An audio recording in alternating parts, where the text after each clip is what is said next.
again, plus he will step up and fire that one down the left side where it's intercepted at the 1-yard line by Locke. He'll bring it back out of the end zone. He's got the far sideline to the 20, to the 25. Got a couple blockers in front of him at the 40. Cuts it to the middle of the field. Still looking for space across midfield, and he'll bring it to the near side. He's got another block at the 25. He's going to go down the near sideline and into the end zone. Touchdown. Unbelievable.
For the second straight season, the Wapakoneta Redskins will host a playoff game here at Harmon Field.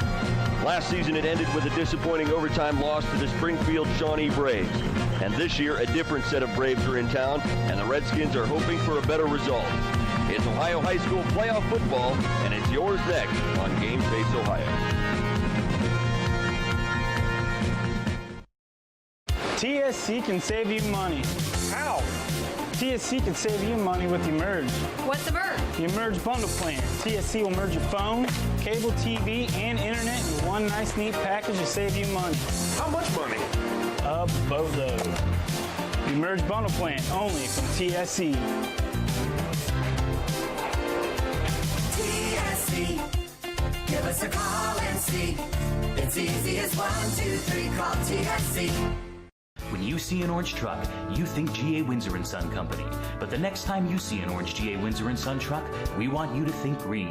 Why green? Because G.A. Windsor & Son are the original recyclers. Using a modern fleet of trucks, G.A. Windsor & Son Company collects food co-products from restaurants, food retailers, and food manufacturers in Ohio, Indiana, Michigan, and Kentucky. These food co-products are used to manufacture quality livestock and pet care feed ingredients. So the next time you see an orange G.A. Windsor & Son truck, think green. Good evening, everyone, and welcome into Harmon Field, where tonight the Wapakoneta Redskins will host round 1 of the Ohio High School playoffs. I'm Dan Hearn along with Paul Sadler, and we welcome you into the Minster Bank pregame show.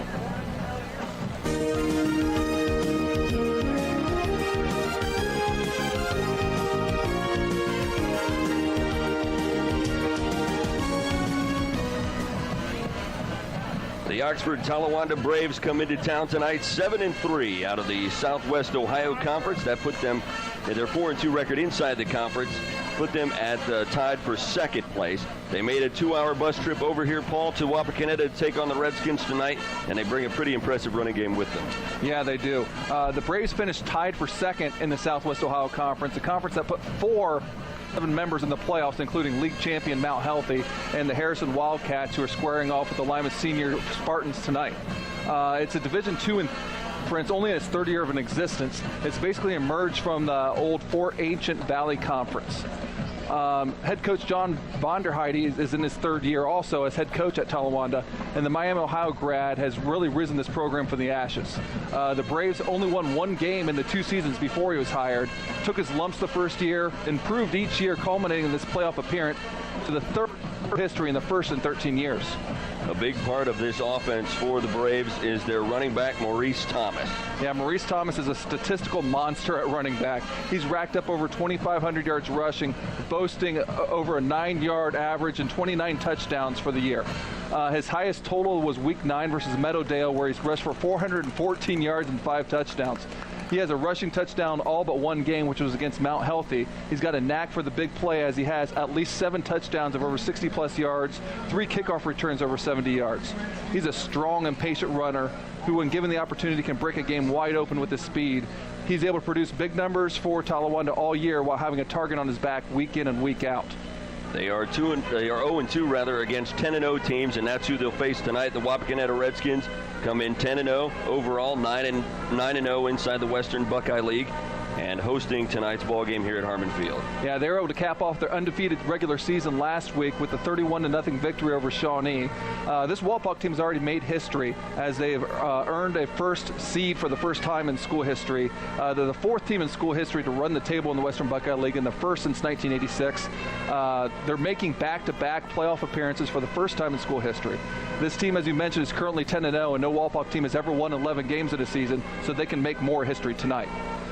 The Redskins are led by the historically good defense. In the last 10 years, this team and the 2009 Shawnee Indians are the only WBL teams to allow less than 10 points a game, and this team's only given up 5.9 per game.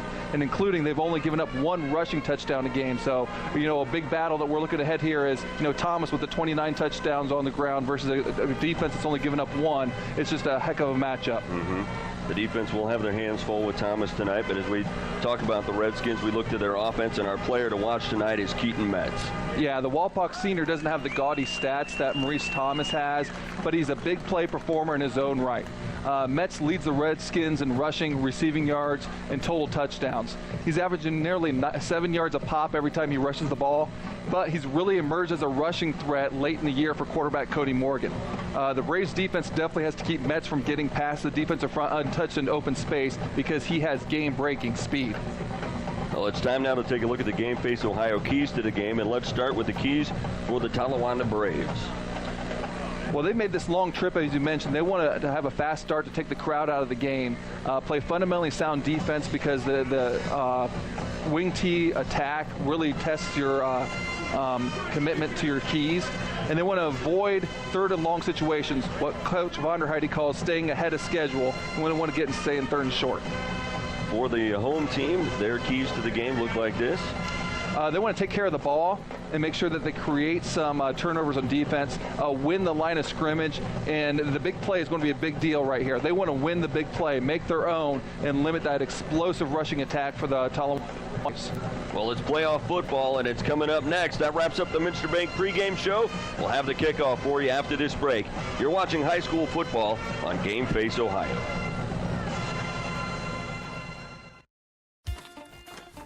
Where is that TSC bill? How can I pay it if I can't find it? You don't need the bill. You can pay it online at telcirco.com. Wasn't there a special this month? Yes, we got it from TSC's Facebook page. I know I've got the announcement for the club here somewhere. I just sent it to TSC to air on Channel 2. With telcirco.com, Facebook, Channel 2, and their newsletter, TSC makes it easy to stay connected. Now, if they could just help me clean up my desk. It's easy as 1, 2, 3, call TSC. Minster Bank is celebrating 100 years of serving our local communities. We are proud of our past and we look forward to a promising future.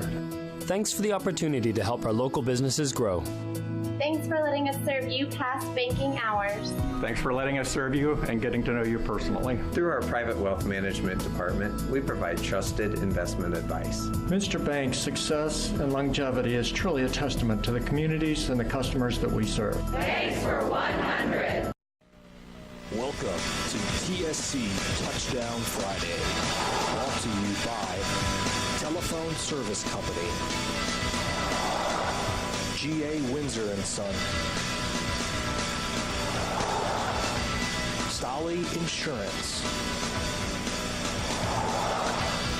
Owen Kitchen and Bath, Frost Roofing, Minster Bank, Astro Lanes, United Way of All-Glaze County. Finkelmeyer Insurance Agency. And the Wapakoneta Family YMCA. Welcome back into Harmon Field, and the ball is teed up. Tristan Meyer will kick it away. The Redskins won the toss and have deferred to the second half. And Paul, as we get set for this ball game, there is an experience factor involved in for these two teams going into the playoffs. Yeah, the Redskins were able to get a game's experience last year. Talawanda has not been in the playoffs in a long time. None of these players have. We have a opening kick is muffed a little bit there, and then picked up by Thomas, who saves the Braves from giving the ball over to the Redskins in their own territory, but they'll start at their own 24-yard line. Yeah, and something that Coach Moore, I'm sure, was thinking about. They didn't want to kick the ball deep to Maurice Thomas right from the get-go, but leading Talawanda onto the field is Captain Senior Connor Scott. Scott's coming off a game in which he was 1 for 5 last week for 9 yards in a game they won over Hamilton Ross. High snap, but he gets it, and it'll be Thomas off the right side, up across the 25 to the 29. Look at the starters. Their offensive line feature 51 Mason Fox, the senior captain, on the line. That line slants a little bit to the left with the 315 on the left side. And then Maurice Thomas, as we can mention a lot of different times, the commit to the University of Miami of Ohio, not going too far, obviously coming from Oxford. Back to pass for the first time tonight is Scott. He fires it over the middle of the field where it's caught for a first down across the 40 to the 41-yard line. Thomas Shane line again features here this defensive line, and Jacob Hartman makes a lot of plays as well.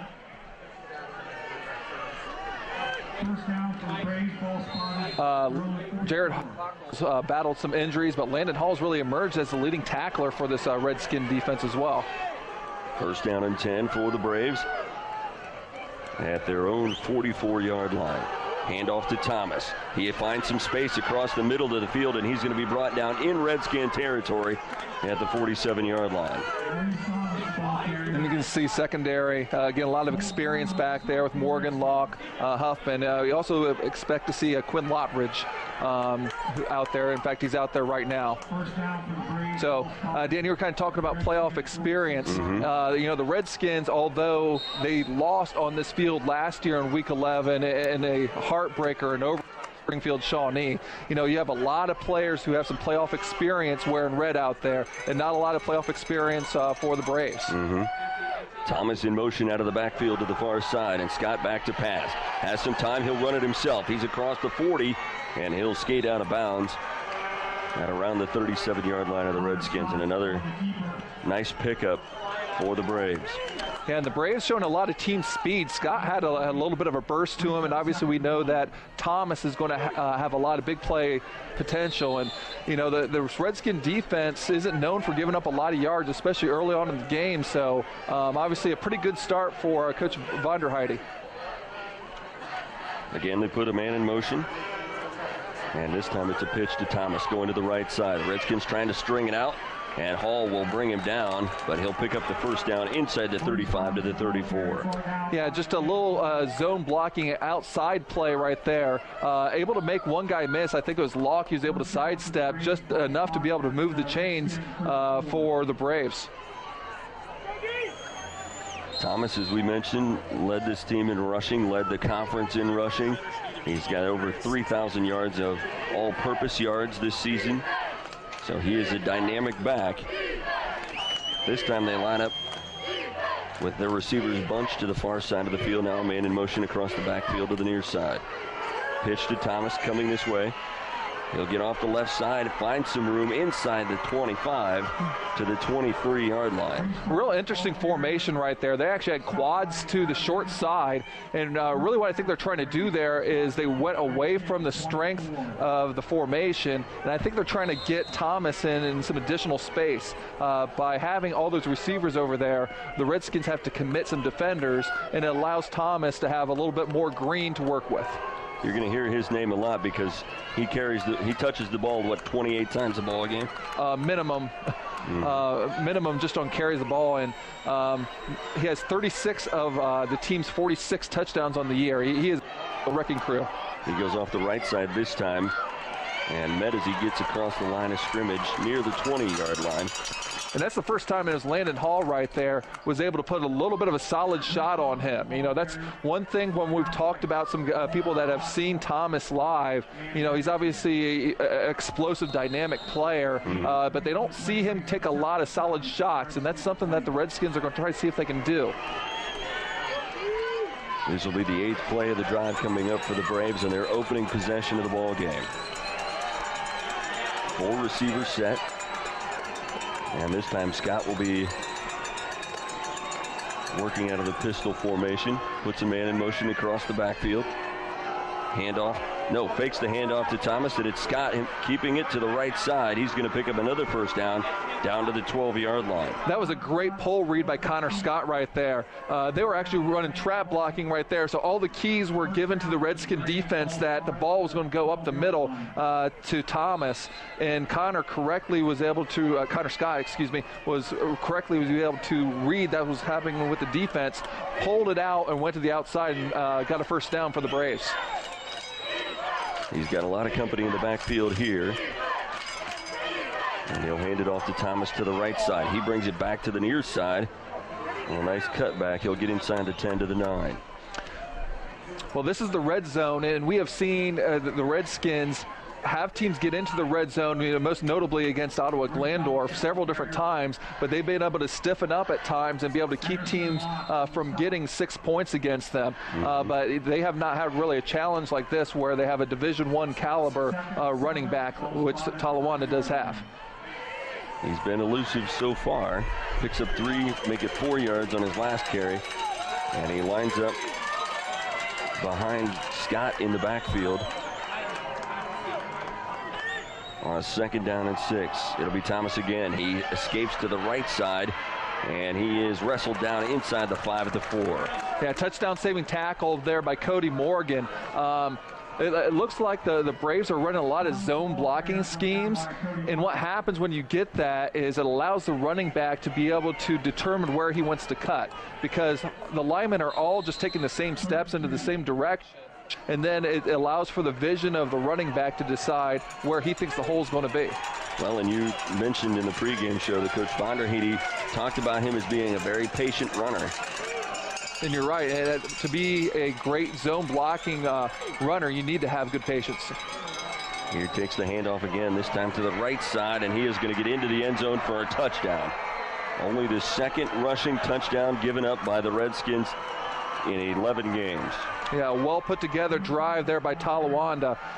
Maurice Thomas goes in for his 30th rushing touchdown of the season, and just as stunningly what you mentioned, only the 2nd rushing touchdown on the season given up by this Redskin defense. Extra point attempt is coming up, and the kicker for the Talawanda Braves is Eduardo Rossi, and he has just recently taken over as the extra point man. This is only his 4th game handling the duties, but he has only missed 1 attempt so far. The Braves put together an impressive opening drive, and with 7 minutes remaining in the first quarter, the visiting team is up by 7. You're watching high school football on Game Face Ohio. TV everywhere. TV everywhere? That's right, everywhere. You can watch TV from your tablet, your phone, your laptop, any mobile device, anywhere you want. Laundromat? Yes. Grocery store? Yes. Park? Yes. What if I wanted to watch TV at home? All your favorite networks all the time. It's TV everywhere from TSC. It's easy as 1, 2, 3, call TSC. Owen Kitchen and Bath Showroom has been family owned and operated since 1990. We can help you from start to finish with your entire project. Let one of our professional designers put the final touches on your project. Owen Kitchen and Bath now has 2 showrooms to better serve you in Wapakoneta and Lima. Owen Kitchen and Bath, cabinetry that will take your breath away at prices that won't.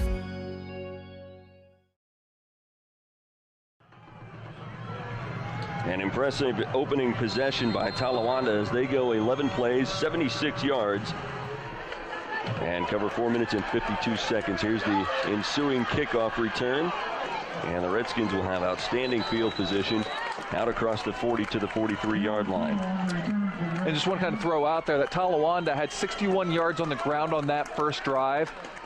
Just for perspective, the Redskins defense has only an average of 66 yards total a game on the ground.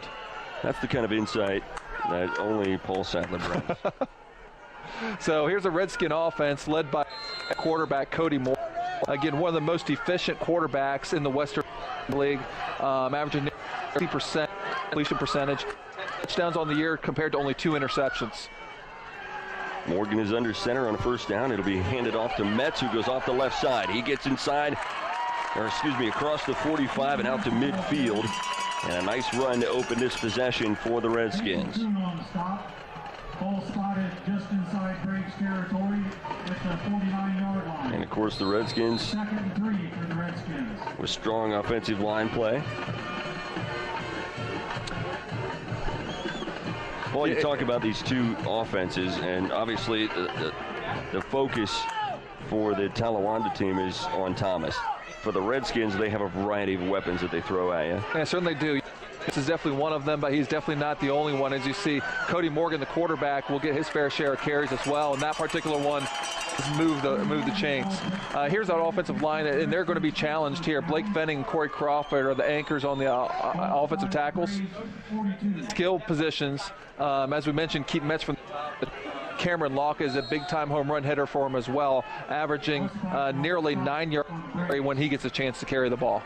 Ball at the 42-yard line on the Braves side of the field, and a first down and 10 for the Redskins as Morgan works out of the shotgun for the first time tonight. 4 receivers to choose from. He lobs it out left side Henderson, and he will pick up positive yards to the 35-yard line, a 7-yard pickup on first down. And for the base 4-2-5 defense of Talawanda, one thing to look at on this defensive line, you have 3 two-way starters. And Jacob Arona are also starters on the offense as well, so it's something to keep an eye on.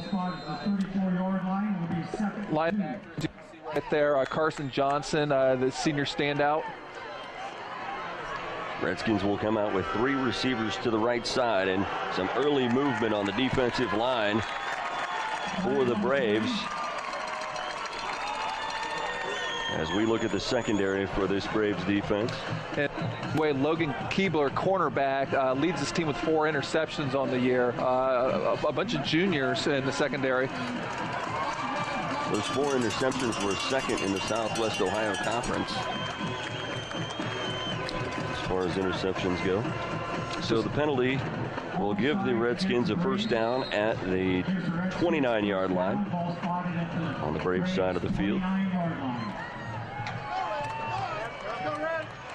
Quinn Lowridge lines up as the lone wide receiver on the far side, and Metz in motion to the near side. Morgan will hand it off to Locke. He comes to the near side, inside the 25, escapes a man, still on his feet. Now they're going to say he was out of bounds at about the 19-yard line. What a tremendous run there by Cameron Locke. Just lost there in a little bit. Hopefully we get to see a replay on that. He has just a slight little hesitation that allowed him to get that corner. And then, jumps over a guy, hurdles a guy. Unfortunately for him, he was there by the sideline. Otherwise, it could have been a really big play. So he picks up enough for the first down, and the Redskins go back to the shotgun. Locke is in the backfield with Morgan as they look to the sideline. And Paul, I think the thing that Locke brings to the table, not only his great athletic ability, but they seem to drop him into plays at exactly the right time. Yes, they. Morgan will hand it off to Locke again. He goes to the near side, spins out of one tackle at the 15. He's down inside the 5, stiff arm touchdown. Right on cue, Cameron Locke. You're just talking about how explosive he is. They moved him around a little bit. They saw something they liked. We could actually hear it up here in the booth. The coaches saw a hole on the right hand side.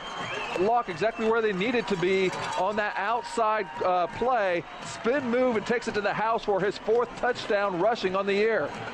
Strong answer by the Redskins on their first possession. And now Tristan Meyer will be out to attempt the extra point to tie things up. Morgan will hold.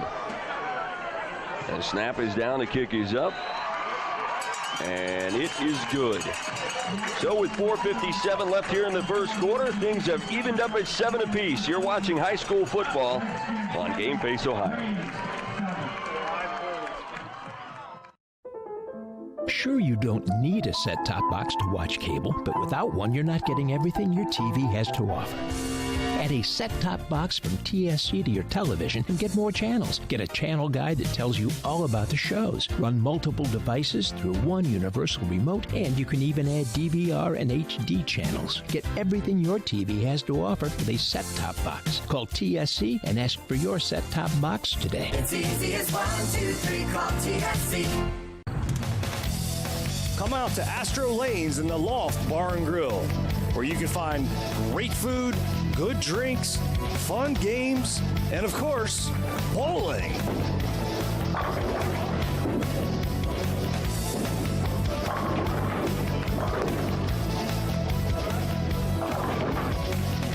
Astro Lanes, a great place to spend some spare time.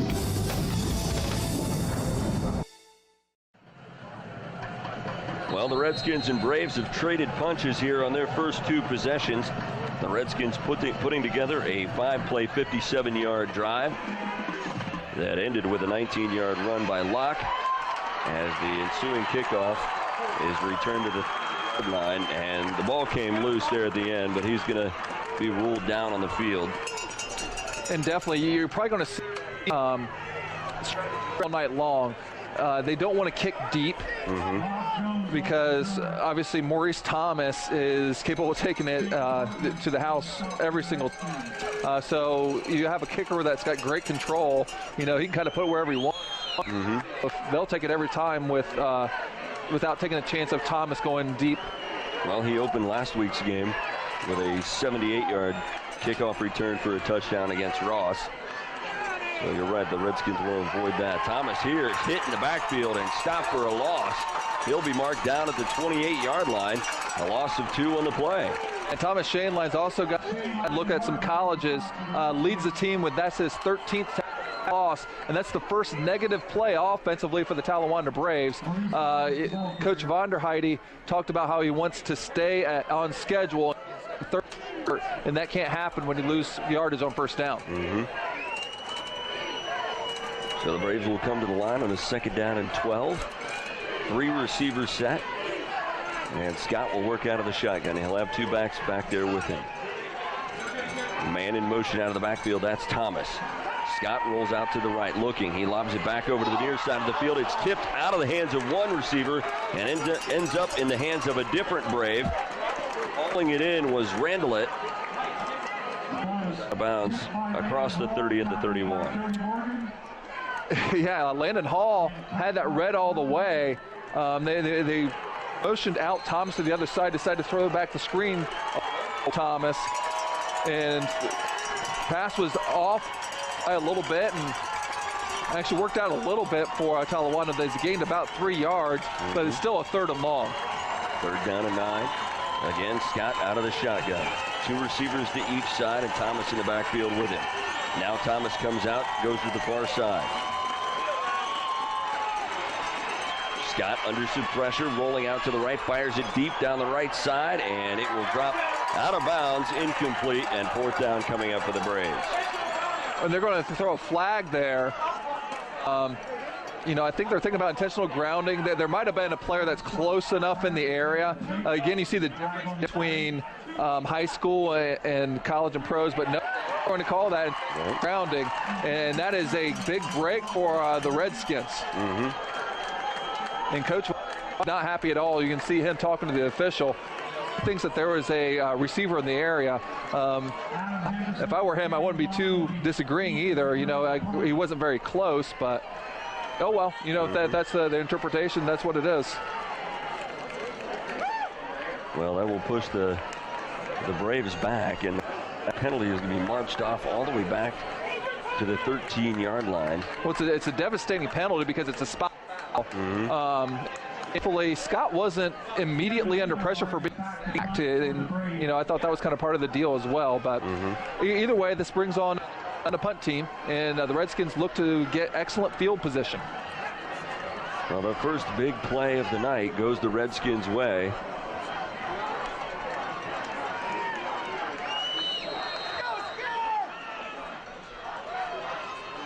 And the kick team out. Punt is away. It's a high kick. It's not very long.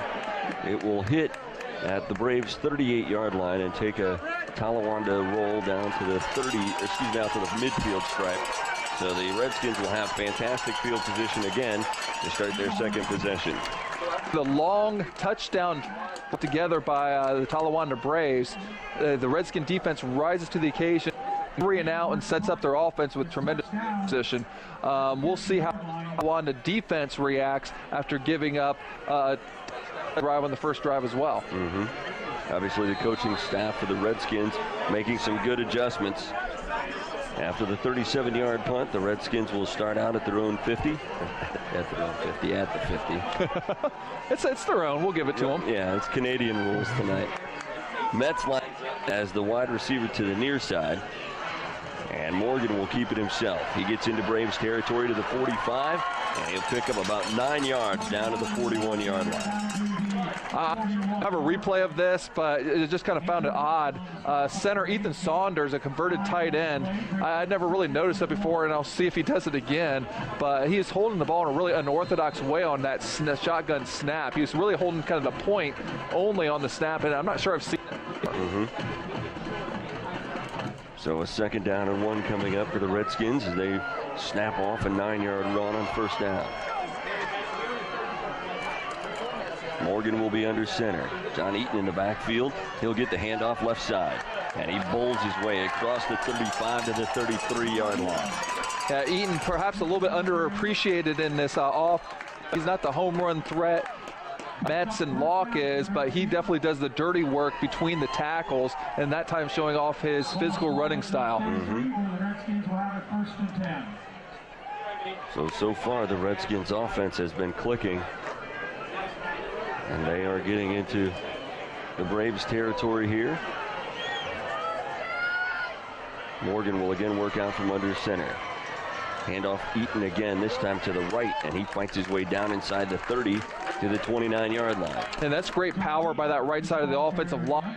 Also, for Eaton himself, the outside 2 guys actually left unblocked, and Luke Croucher was from his rover position, and he hit Eaton about right at the line of scrimmage, and he was able to push forward for a gain of 4.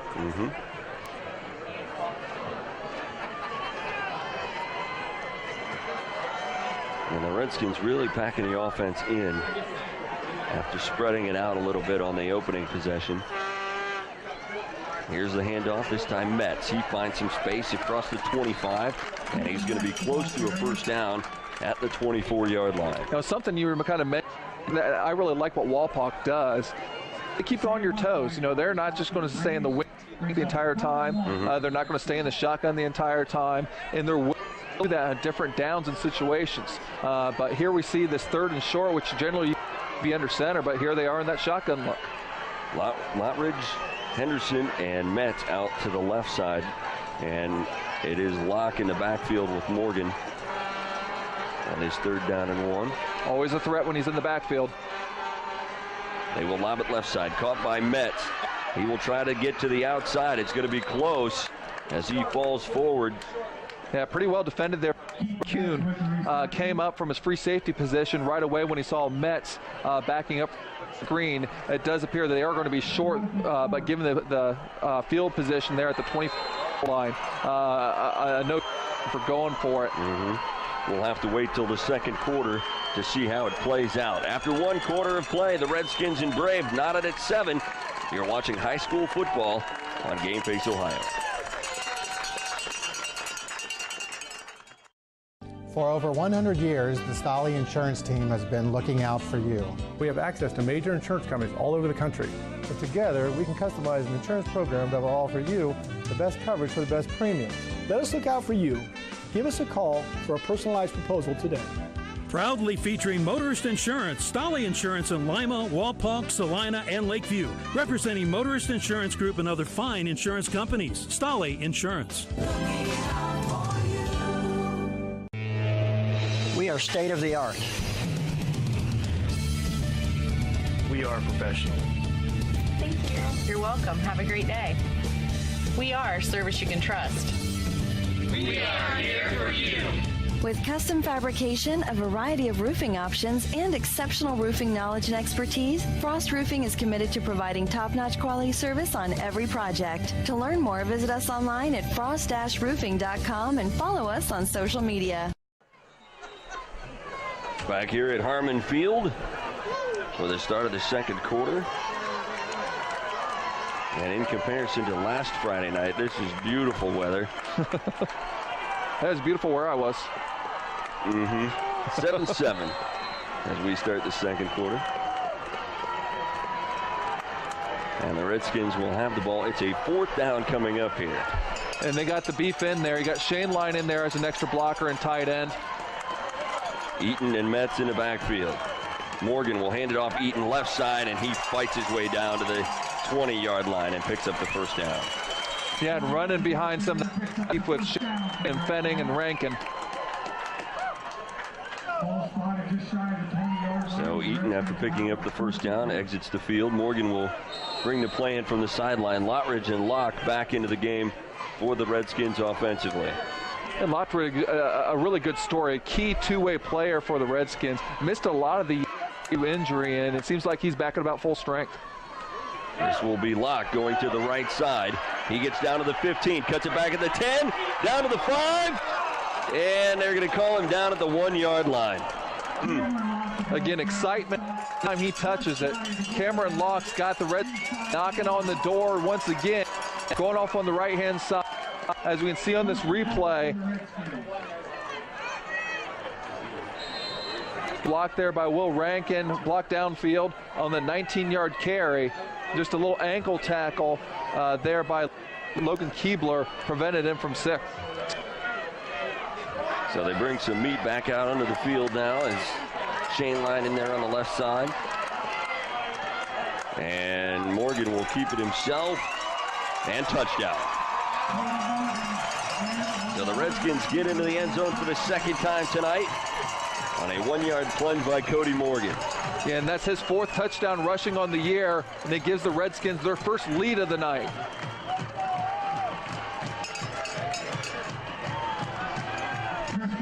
Meyer will be out to attempt the extra point.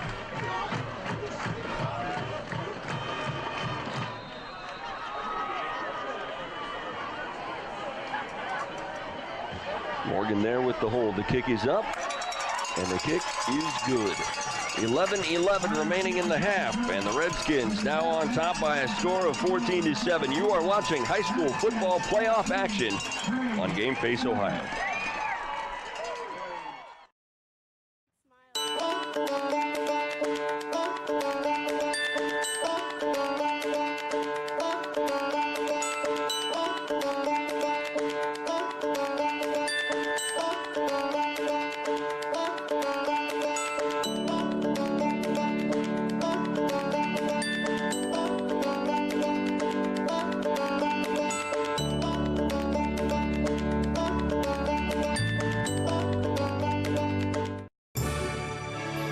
Strength is about so much more than the body. It's about being together, serving, sharing, and caring for those around us. It's about keeping score in the heart rather than on a scoreboard. Be a part of a community that builds more than your body. At the Wapakoneta Family YMCA. Well, the Redskins put together their second scoring drive of the night, a 8-play, 50-yard drive that covered 3 minutes and 49 seconds and ended with a 1-yard dive into the end zone by Cody Morgan. And the kickoff fielded inside the 30-yard line, and dancing out to the 32-yard line is the return man for Talawanda. Communication right there. Maurice Thomas had kind of figured out that they were trying to kick short him, and he was trying to talk to his teammate about, let me go up there and get it, and he ran up there to, and his teammate was, I'm going to catch this and return it myself. You get to touch the ball enough. So Talawanda, after being shut down on their last possession, a drive that was set back in part by a intentional grounding call, they get their third possession of the night. And it'll be Thomas on the first carry. He brings it to the near side, looking for the corner, lost the ball, and it's still loose near the 37-yard line. Let's see who they spotted. Yeah, they were able to. Talawanda. Yeah. Jones able to jump on that for Honda. A rare mistake there by Maurice Thomas, carrying the ball on the inside arm, to have that on the outside arm. Something before that I was going to talk about what really set it up here. We can see on the replay. He's carrying the ball on the inside, and was it Cameron Locke was able to knock the ball away, make it once again, and almost came up. But we're really set them back on that drive last time was the first play. It was a play, and it set backwards. And Thomas here doing a lot of extra work just to pick up a couple of yards. They get up to the 40-yard line. But because they picked up a 4-yard gain on first down, this is now a 3rd and 3 compared to last possession where they had a negative play on first down, where they had a 3rd and 9. So you still have your full available to you right here with 3rd and 3. They put a man in motion out of the backfield, and now flags come down as this play stops before it starts. I don't know if you the fullback in that situation, number 53, Eric, normally the right tackle, 6'4", 315. He ought to be able to throw a block. And the call goes against Talawanda, so they will pick up a penalty on that for the second consecutive possession, and that's going to change the perspective here on 3rd down. It certainly is. Now it's going to be a 3rd and 8. And looking at the statistics, Talawanda is actually a heavily penalized team. They have 65 penalties on the season compared to only has 40 penalties. So that's way too many mistakes, I'm sure, for the Braves for their own liking. They will bring the 4 receivers to the near side of the field. We saw this once on their opening possession. Yep, and when they did, they actually went away odds with Thomas. And they not liking what they see here. Scott takes a timeout. We'll take a break here. Redskins on top 14-7 in the first round of the playoffs here at Harmon Field. You're watching it on Game Face Ohio. When you see an orange truck, you think G.A. Windsor & Son Company. But the next time you see an orange G.A. Windsor & Son truck, we want you to think green. Why green? Because G.A. Windsor & Son are the original recyclers. Using a modern fleet of trucks, G.A. Windsor & Son Company collects food co-products from restaurants, food retailers, and food manufacturers in Ohio, Indiana, Michigan, and Kentucky. These food co-products are used to manufacture quality livestock and pet care feed ingredients. So the next time you see an orange G.A. Windsor & Son truck, think green. TSC can save you money. How? TSC can save you money with Emerge. What's Emerge? The Emerge bundle plan. TSC will merge your phone, cable TV, and internet in one nice, neat package to save you money. How much money? A boatload. The Emerge bundle plan, only from TSC. TSC.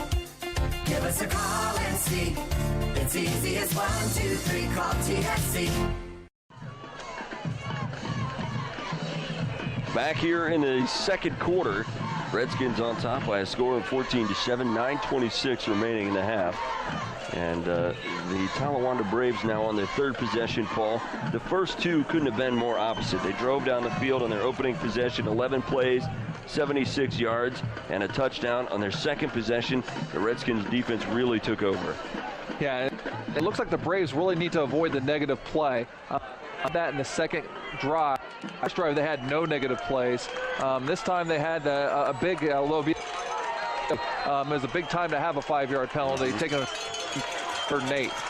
They will have Scott out of the shotgun, and Thomas goes in motion to join 2 receivers on the left side. Pressure, and Scott is popped, stays on his feet for a moment, and then goes down at the 25-yard line. I really teams want to have to pass against this Walpock defense. They got strong, but Thomas Shainline is just a monster coming on the pass rush. His 6th sack of the year, and then once again a negative play is going to be a punt for the Braves. And Shaneline using his speed to get around the big man. That was Mincy that he was able to get around to get to the quarterback, Scott. Kick is away, nearly blocked by the Redskins. It'll be fielded by Henderson at the 42. And he takes it back across the 45 to the 47-yard line, and that's where the Redskins will start their next possession. High school football on Game Face Ohio is brought to you in part by TSC, the telephone service company. Telecommunications, service, and community. TSC. So with 8:39 left in the half, and the Redskins up by a touchdown, they will get their offense back out onto the field. And a continuing theme, having great field position. This is actually, the third possession started around midfield. 33-yard kick by Talawanda. But still great field position for the Redskins. Morgan will fake the pitch and keep it himself, and he'll get into Braves territory to the 49-yard line. Nicely designed play right there, going on your key tendency breaker, trying to get teams to flow out on the pitch to Keaton Metz, but you fake it and then try the middle. That sets something up for later, maybe, Paul. They actually spot that at the 50. Is that Talawanda's 50 or Walpock 50? Nobody owns the 50-yard line, Paul. Morgan under center. And he will hand it off. It'll be Metz to the near side. Finds some space. Down the near sideline across the 40. And he's going to be wrestled out of bounds at the 25-yard line. And Keaton Metz has had a couple of nice runs already tonight. And that's what I mentioned up in the pregame show. You can't let Keaton Metz go untouched through the first level of the defense like they did right there. And that was a off-tackle play there you can see from the outside. Nice seal there by Loudon. Allowed Metz to get to the outside. A 23-yard gain right there by Metz. And this Braves defense has not shown any signs of on this Redskin attack. Ball at the 27-yard line, first down and 10. Locke lines up wide to the near side. Metz and Henderson to the right. And Morgan will keep it himself. He will get inside the 25 to the 23-yard line. So a gain of about 3, maybe 4 on first down. And again, for a quarterback, a physical type runner. He doesn't have the game-breaking speed that Metz and Locke does. He is a dangerous runner in his own right and does not shy away from contact. Well, and again, Paul, it's when they use him as much as his ability, because this Redskin offense has so many different weapons to choose from. So reading between the lines, you are a fan of Coach Moyer's offensive play selection. I do like the play selection. To the left side, Morgan tripped up, but he'll get up to the 20-yard line, a couple yards short of the first down. Wilson, the leading sacker, using all of his 6'4" to be able to trip up Morgan right there. They actually spotted at the 21. So a 3rd down and 4 coming up for the Redskins.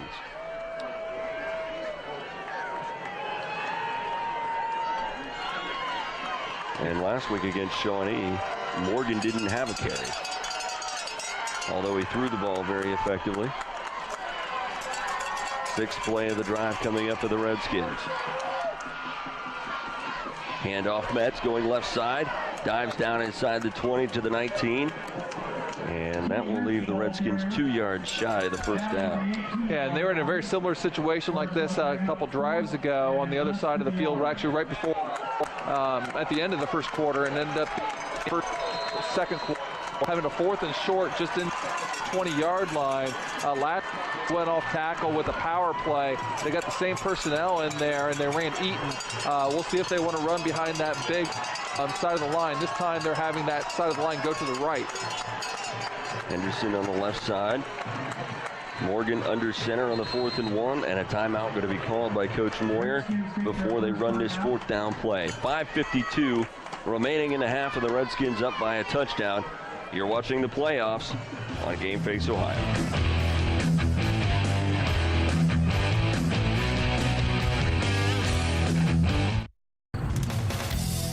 Come out to Astro Lanes in the Loft Bar and Grill, where you can find great food, good drinks, fun games, and of course, bowling.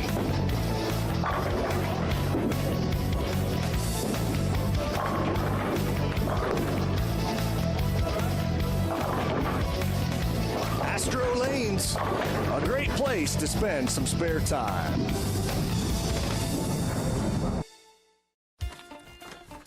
Where is that TSC bill? How can I pay it if I can't find it? You don't need the bill. You can pay it online at telcirco.com. Wasn't there a special this month? Yes, we got it from TSC's Facebook page. I know I've got the announcement for the club here somewhere. I just sent it to TSC to air on Channel 2.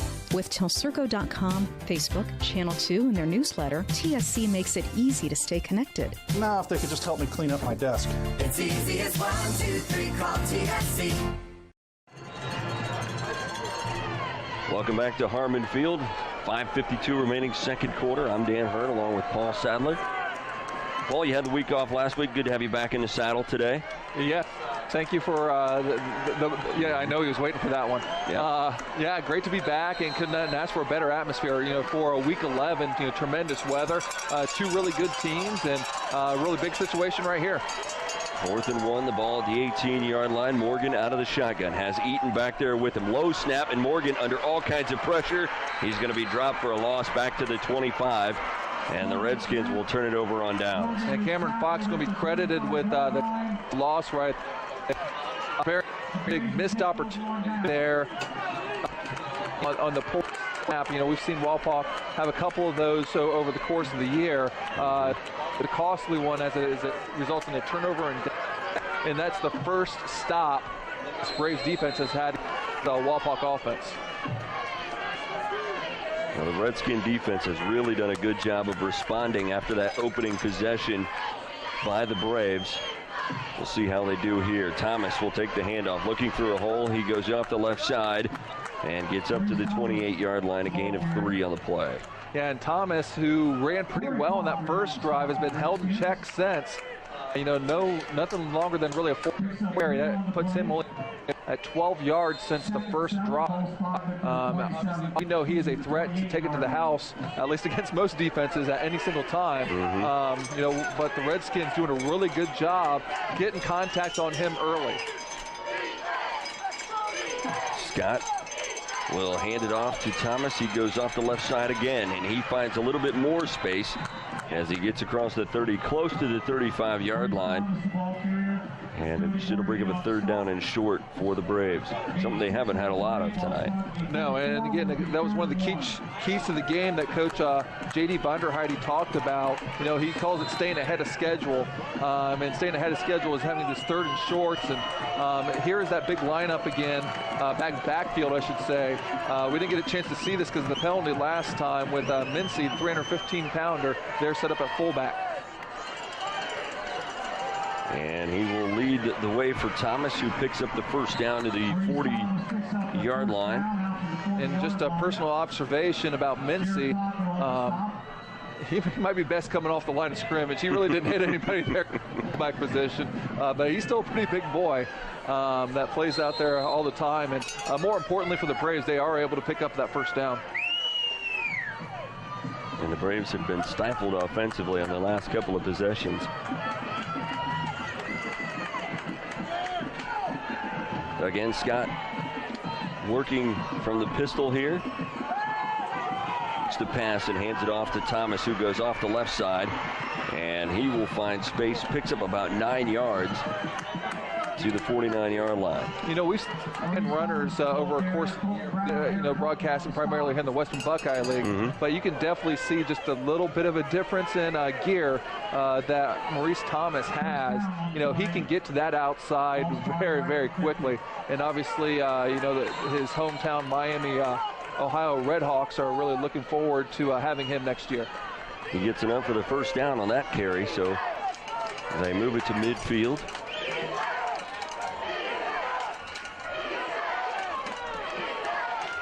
And we're closing in on 4 minutes to play here in the opening half. Taking a lot of time. Play clock down to 4. They put a man in motion, and that's going to allow the play clock to run out. So it'll be a delay of game for Talawanda and push them back onto their own side of the field. Well, they had to waste a timeout earlier because the play clock was running down, and they just need to have a little bit more of a sense of urgency. They have play clocks set up in both end zones, and, Connor Scott can definitely see those. They have to make sure that, they don't hurt themselves with flags. As I mentioned, they are a heavily penalized team, and you can't be hurting your own self, especially against the stout defense of the Redskins. Right. That was the fourth penalty of the night on Talawanda. This time they get the play off in time, and Thomas is going to be hit in the backfield and stopped as he gets to the line of scrimmage. A 2nd down and 15 coming up. Yeah, Colton Brown with the initial hit in the backfield. Still, Thomas is able to scramble up and just get a short right there, but still, 2nd and 14 is not where the Braves want to be. Paul, you talked about Thomas being a difficult runner to catch and bring down, and it's something Coach Vonder Heidi said prior to the night's game, is that he's been able to put up these yards despite the fact that every defense is keying on him throughout the game. Ball loose on the field, and it looks like the Redskins have covered it at the 46-yard line. Yeah, big mistake right there. Thomas puts the ball through the exchange, came loose. Shane Line with his 3rd fumble recovery on the year, and he's got to hit the trifecta. He's got a tackle for loss, a sack, and a fumble recovery as a big turnover able to be converted by the Redskins. So after the turnover on downs, looks like they had something going, a penalty and a fumble, and now the Redskins are set back up in tremendous field position once again. Not the kind of plays you're going to be able to get away with against this Redskin team if you're hoping to come out of here with a victory. Well, you just can't hurt yourself. Mm-hmm. You got to try to execute the best, but, that was an unforced turnover right there. You got to take care of the ball. Morgan out of the shotgun, lobs it right side, and nice catch by Henderson, who pulls it down at the 35-yard line and picks up a 1st down. Yeah, Henderson, his 2nd catch on the year. He been the leading receiver most of the year, and he actually led Keaton Metz by 1 catch, and Metz has actually overtaken him in receiving yards. So a couple threats coming to Cody Morgan as the season has come on. Ball spotted at the 34-yard line, so a quick strike there on 1st down gets the Redskins deep into Braves territory. And Morgan is now 3 for 3 passing, as well as moving the ball on the ground a little bit. They put Locke wide to the near side. Henderson and Metz inside of him, and Morgan will keep it himself. He finds room inside the 30, brings it to the near side to the 20, to the 10, to the 5, touchdown. Morgan, we don't normally see him, at least I haven't seen him on long untouched touchdowns like that, but Morgan probably taking a little bit personal that, hey, he didn't say I'm explosive, I'll show you. Tremendous job. I was complimenting him for being 3 for 3 passing and making some good physical runs, but that time he hit the cutback and is able to take it in for a big touchdown to put them up 2 scores. And it takes just 2 plays for the Redskins to cash in on the turnover by Talawanda. Tristan Meyer out there to attempt the extra point. It's up, and it's good. 2:50 remaining in the half, and the Redskins have opened up a 2-touchdown lead. You are watching high school football playoff action on Game Face Ohio.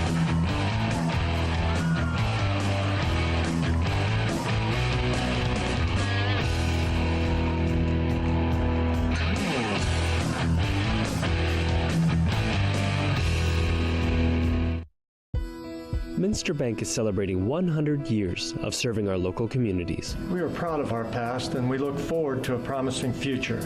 Thanks for the opportunity to help our local businesses grow.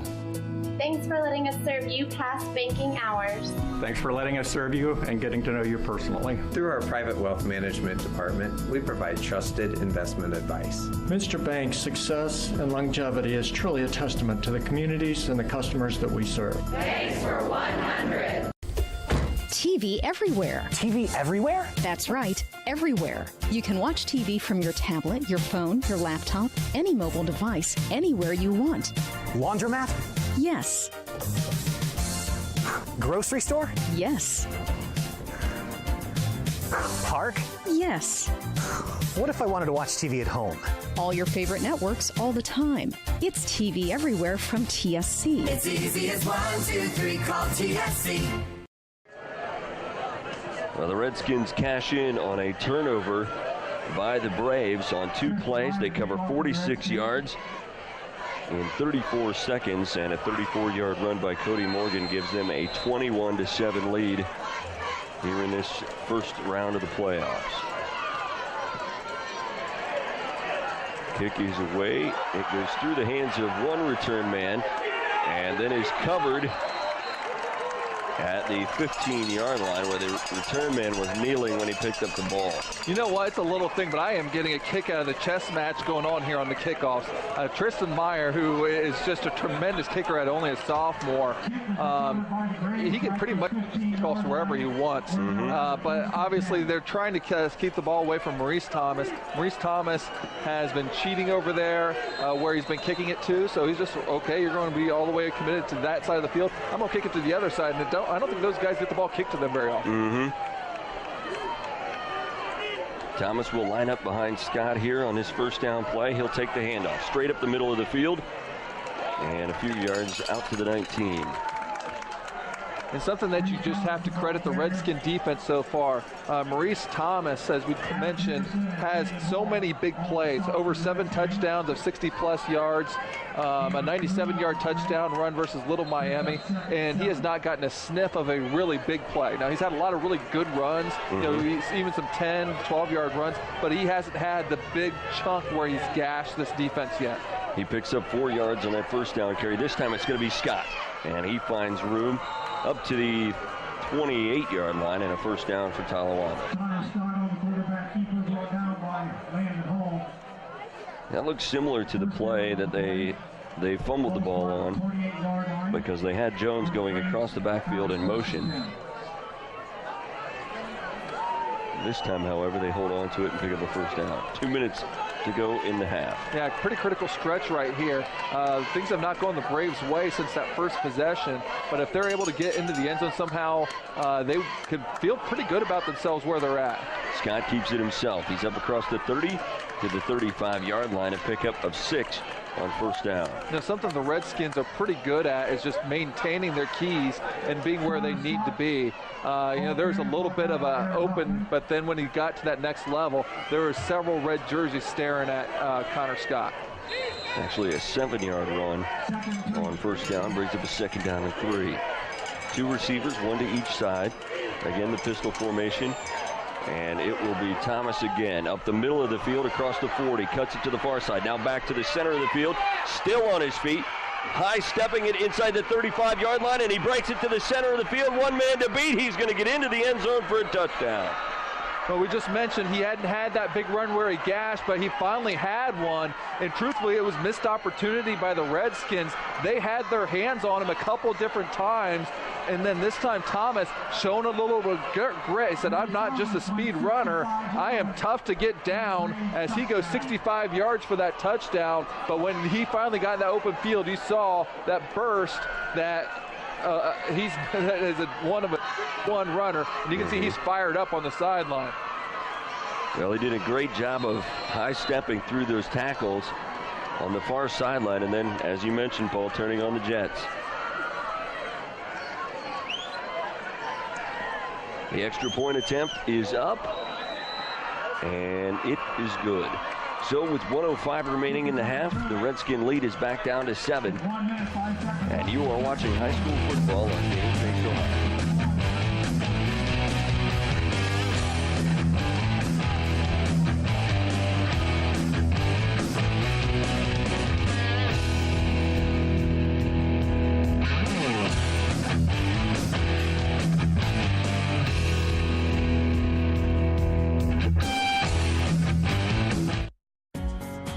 Kitchen and Bath Showroom has been family owned and operated since 1990. We can help you from start to finish with your entire project. Let one of our professional designers put the final touches on your project. Owen Kitchen and Bath now has 2 showrooms to better serve you in Wapakoneta and Lima. Owen Kitchen and Bath, cabinetry that will take your breath away at prices that won't. Sure, you don't need a set-top box to watch cable, but without one, you're not getting everything your TV has to offer. Add a set-top box from TSC to your television and get more channels. Get a channel guide that tells you all about the shows. Run multiple devices through one universal remote, and you can even add DVR and HD channels. Get everything your TV has to offer with a set-top box. Call TSC and ask for your set-top box today. It's easy as 1, 2, 3, call TSC. Well, Maurice Thomas showed why he's being recruited by the Division I Miami University as he knocks off a 65-yard run for Thomas to give the Braves their second touchdown of the night. It was a 4-play, 85-yard drive. And as mentioned, first time he's made, that big run for that big yardage. This time he takes it all the way to the house for the 6 points, but he ran through several different arm tackles, which he seemed to have gone down with earlier in the game. So, showing a lot of grit and a big touchdown to get Talawanda back into the game. Now there's still a decent amount of time left here, 59 seconds with a couple of your timeouts. Good field position. We'll see if the Redskins are able to answer. 2 receivers to the left, 1 to the right for Moore. Snap, fires it over to the right side where it's caught by Henderson, and he's bounced out of bounds after picking up 7 yards. Yeah, Henderson, I believe that's his 3rd catch on the game.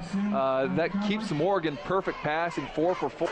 And again, he is one of the more accurate and efficient quarterbacks in the Western Buckeye League. And also remember, Tristan Meyer's got a pretty good leg, so it's not just touchdown or bust. If they can get, just another 40 yards, it's realistic for them to get a field goal, which putting them up 2 scores would be huge. They will get the ball back to start the second half as well. 2 receivers to the left, 1 to the right. Again, Morgan in the shotgun on a 2nd down and 3. Back to pass, fires it right side where it's caught by Henderson again, and he'll be shuffled out of bounds at the 36. Yeah, tight end Jared Smith was wide open right there on the little skinny post, but real comfort level that Morgan has with Henderson, able to go that as they're creeping into field goal position already and just 11 seconds into this drive. Only 48 seconds remaining. And the Redskins set up 1st down and 10 at the Braves 36 after the 17-yard connection from Morgan to Henderson. He takes the snap again with time, rolls out to the near side. Now shovel pass up to Henderson to the 30, and he'll go down to 7 yards. As a Browns fan, I remember Brandon Whedon trying to play like that, not nearly as effectively. But Cody, I'm sure Morgan would not appreciate the comparison. But Cody Morgan being a very efficient playmaker, he's been a threat with his legs, and that time with a little shuffle pass, as he will, picks up 9 yards, and they got something going. Only 37 seconds remaining in the half. High school football on Game Face Ohio is brought to you in part by G.A. Windsor and Son, the original recyclers. So right now the ball's at the 27-yard line. The long on the year for field goals for Tristan Meyer was a 35-yarder. For that, they need to get to about the 18-yarder. I think he's got a little bit more range on that, especially given in this situation. But obviously, you still have 1 more timeout left, 37 seconds. With 2nd and the long one, you have your whole playbook at your disposal. So Coach Meyer can look to, put the ball in the air, put it on the ground, pick up the 1st down. Basically, everything at his disposal right now. The ball at the 27-yard line for the Redskins as they come out of the huddle. Locke and Henderson will line up wide to the right. Metz the wide out to the near side. And Eaton in the backfield with Morgan out of the shotgun. Fires it left side, and a sliding catch made by Metz inside the 10 at the 7-yard line. And you know what? I kept talking about field goal probably a little bit too much for the Redskins as they are knocking on the door and might be able to go for 6. Morgan will spike it. And a flag comes down. We'll see what this is about. Yeah, I'm not sure they were set. And the officials conferring.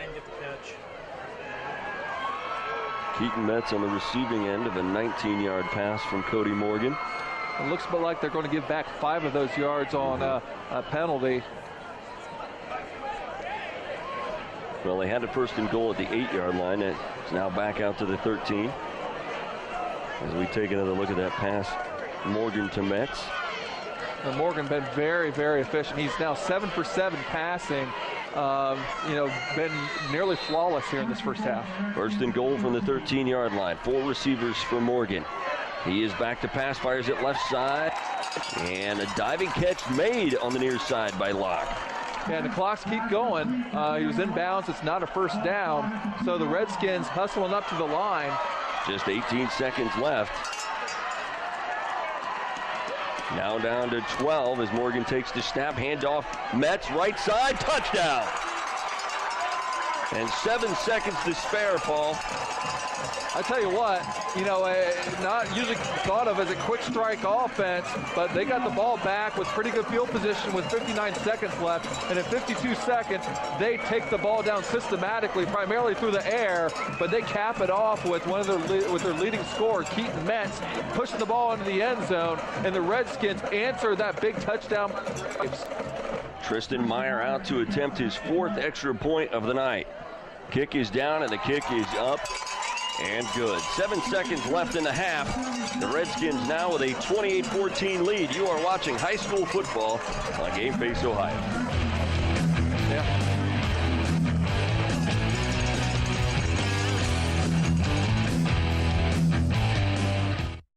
For over 100 years, the Stolly Insurance Team has been looking out for you. We have access to major insurance companies all over the country. And together, we can customize an insurance program that will offer you the best coverage for the best premiums. Let us look out for you. Give us a call for a personalized proposal today.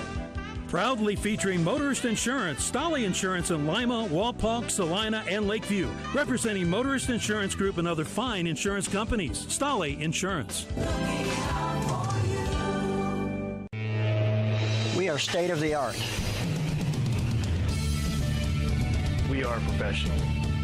Thank you. You're welcome. Have a great day. We are service you can trust. We are here for you. With custom fabrication, a variety of roofing options, and exceptional roofing knowledge and expertise, Frost Roofing is committed to providing top-notch quality service on every project. To learn more, visit us online at frost-roofing.com and follow us on social media. Well, a 6-play, 60-yard drive by the Redskins in the last minute of the first half sets them up nicely with a 2-touchdown lead with just 7 seconds left. And Cody Morgan, a perfect 5 for 5 for 63 yards on that drive, and coming up big in a big situation. Meyer puts the foot into it, and it will be fielded by Thomas. He will bring it back to the far side of the field. Still on his feet as he gets to the 30. Now looking back to the center of the field, cuts it up. And he's finally going to be wrapped up and taken down at the 39-yard line. But this guy is fun to watch every time he touches the ball. It is fun to watch, and I know why Coach Moore doesn't want to kick to him. But for entertainment purposes, I wish he gets more. 28-14, our score at the half. We'll have the halftime show come. You are watching high school football on Game Face Ohio.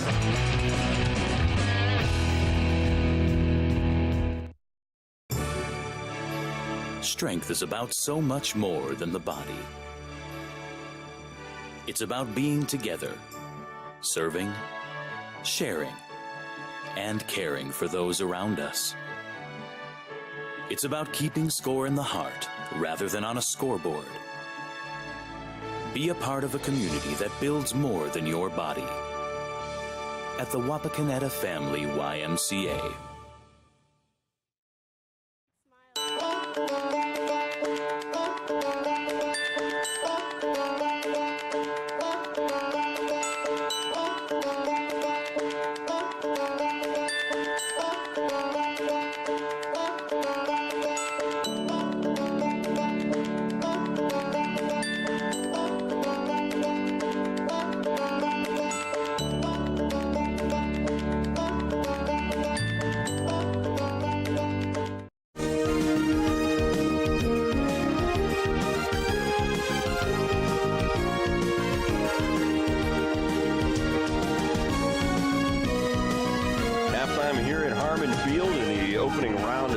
High school football playoffs, and we take a look at the scoring summary from the first half. A half where the Redskins took a 28-14 lead into halftime. Here is the opening drive for the Talawanda Braves, and they got things started on the scoreboard with an 11-play, 76-yard drive on their opening possession, capped by this 4-yard Maurice Thomas run. The Redskins answered right back on their opening possession, a 5-play, 57-yard drive, capped by a 19-yard run by Cameron Locke. That was tied at 7 then after 1 quarter of play. Cody Morgan got into the end zone on this 1-yard plunge to end a 8-play, 50-yard drive for the Redskins to give them a 14-7 lead. And then Morgan ripped off this 34-yard run with 2:50 remaining in the second quarter to give the Redskins a 21-7 lead.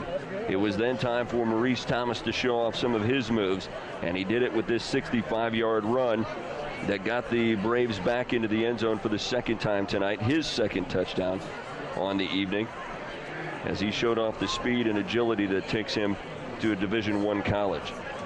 Then the Redskins able to utilize the final 59 seconds of the first half and get into the end zone again on that 2-yard Keaton Mentz run, capping a 6-play, 60-yard drive that covered 52 seconds and gave the Redskins a 2-touchdown lead as we went to the break, 28-14. And at halftime here, we're joined by head basketball coach of the Wapakoneta Redskins, Coach Doug Selvey. And Coach, hard to believe that basketball season is right around the corner, but you're staring down the schedule here. In about a month, you guys start. Yeah, it's faster than I thought it would. Anytime that football's coming to an end, or in some cases, I guess for some teams, it's still going on for a while. We're kind of in the prep for the season to get started here. So now the playoffs does affect your guys' schedule going forward, not only from your roster standpoint, but your actual schedule. Yeah, we had about, our first practice day, we had about 15 kids. Probably about half that's playing football right now, which is, you can't be mad about that. Anytime kids are having success, it can only help out your program, the school environment, helps everything as a whole. So, we'll have a couple games maybe pushed back here and maybe a little bit of a later start, but like I said, that's a good thing. You can't be mad about that. You can't be disappointed about that, and I'm just happy. I'm glad to see the kids having some kind of success. Well, now, I know you just had your first practice today, but looking at the team going forward, what do you see as the strengths for this team? I got to say experience. We got about 7 guys back from last year that at least at one point during the season started. And that's big for us. We haven't had that in the past, I don't think, for a while. And for us to have that many kids back with that much experience, you can't substitute game minutes, live game varsity minutes. And I think the kids have done a really good job over the summer of bettering their abilities, bettering themselves as basketball players and basketball's only going to improve you for other sports as well. So I'd say strengths has got to be an experience. In another year, anytime you're a new coach going to a new system, you really try to get the kids to buy in, and that's always something that you strive for. And when they've got a year under their belts of your program, it can only help in the future. On the other side of that, what are the things that, looking back at last season, that you want to improve on? I'd say, just improving our ability of executing offensively and defensively, making sure we're in the right position, executing the offense, executing sets, a lot of execution. I thought last year one thing that we had was our program as a whole, not trying to go back too much here, but going back to strengths would have been, our program. Our whole program as its entirety. The youth program's getting better, really building on that. But I want to build on that more. That's something that I think that we can improve on from last year as well, and just continue to have the kids in the gym getting better, working on their skills. So. Now, Coach, you're from the Mount Gilead area. You're a native of that area. Can you kind of compare and contrast the sports atmosphere where you're from to what goes on here in Northwest Ohio? Well, first and foremost, I don't think anything can compare to high school sports. I've always told the kids, I go, there's nothing better than that. You're playing for your hometown. Even when you go to college, it's still exciting, but you're still not playing in front of your hometown. And I think the comparison here is how much the people here show up. I mean, this is unbelievable for a playoff game. This atmosphere in itself.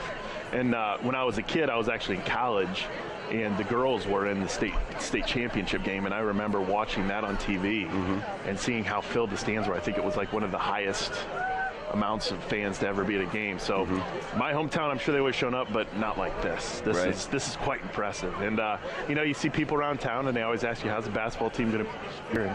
And you go, hey, we're going to be better. We're on the rise. Definitely on the rise. Great. Well, hey, Coach, we appreciate you taking some time out of your schedule to visit with us, and we want to wish you good luck. We'll see you down the road as basketball gets started. Hey, thank you. I appreciate it. All right. Boys high school basketball head coach Doug Selby joining us here at halftime in round one of the playoffs. The Redskins with a 28-14 lead over the Braves here at the half. We'll be back with more of the halftime report after this break. You're watching high school football on Game Face Ohio. TSC can save you money. How? TSC can save you money with Emerge. What's Emerge? The Emerge bundle plan. TSC will merge your phone, cable TV, and internet in one nice, neat package to save you money. How much money? A boatload. The Emerge bundle plan, only from TSC. TSC. Give us a call and see. It's easy as 1, 2, 3. Call TSC. Come out to Astro Lanes in the Loft Bar and Grill, where you can find great food, good drinks, fun games, and of course, bowling.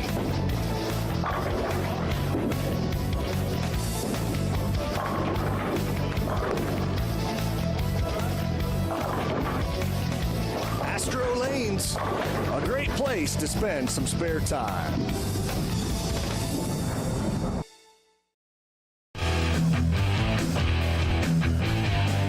Redskins with a 28-14 lead here at halftime at Harmon Field.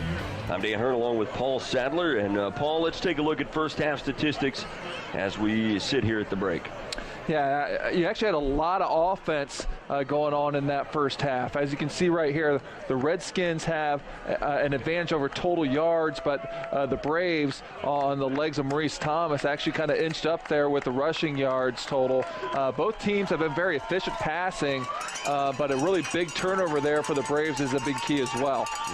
Going over to the individual stats, Maurice Thomas has 144 yards, 18 carries and 2 touchdowns. Quarterback Connor Scott has 24 yards and 6 carries, and he's a perfect 2 for 2 for 18 yards passing so far. Over to Walpock.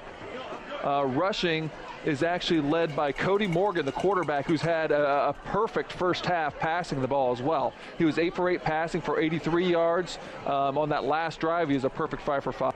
He's also got 2 on the ground, as I mentioned, on that 54 yards rushing. Cameron Locke has 48 yards and a touchdown. Metz has 40 yards and a touchdown. And John Eaton also has 16 yards. Well, as always here at halftime, it's we step into Sadler's Schoolhouse and we get a little bit of a lesson on what we saw in the first half. And tonight, a double session. Well, you had the substitute in the Sadler Schoolhouse last week, so we wanted to make sure that we do something special here for the playoffs. We're going to break down Cameron Locke's first touchdown run right here. This is a play that they kind of had to go into and move him. You see the blocking down there by the right-hand side. If we kind of move that back, guys, you had Fenning and Rankin really collapsing down, and Jared Smith, the tight end, really collapsing it. Loudon with the kickoff block. Crawford pulled up, and then a nice spin move there by Locke to be able to get into the end zone. A tremendously executed team play there that got the Redskins on the board for the first down. Our second one here is looking at more Maurice Thomas's touchdown run here and just how many tackles he evades. He actually had 3 Redskins there diving at him to there begin. Looks like he's surrounded again, has 2 guys that he breaks through the arm tackles right there, has 2 more people there with Morgan. Looks like he had him dead to rights, but he just keeps his legs a-pumping. And now he finally sees some opening on the cutback, and now he's got a chance to show off that world-class speed to cap off that 65-yard touchdown run. Well, the Redskins were able to stop the Braves on a couple of situations in the first half and then took advantage of a Braves turnover, but tightly contested first half overall. Yes, and that was a big touchdown. If it was still a 1-touchdown game for the Redskins, you know, I think the Braves would feel a lot more comfortable being down 2 scores with the Redskins getting the ball first. You know, there's a little bit of pressure on that defense. Well, we'll see Coach Moyer's offense when we come back, as the Redskins will start the second half with the ball. And we'll be back with more high school football after this. You're watching it on Game Face Ohio.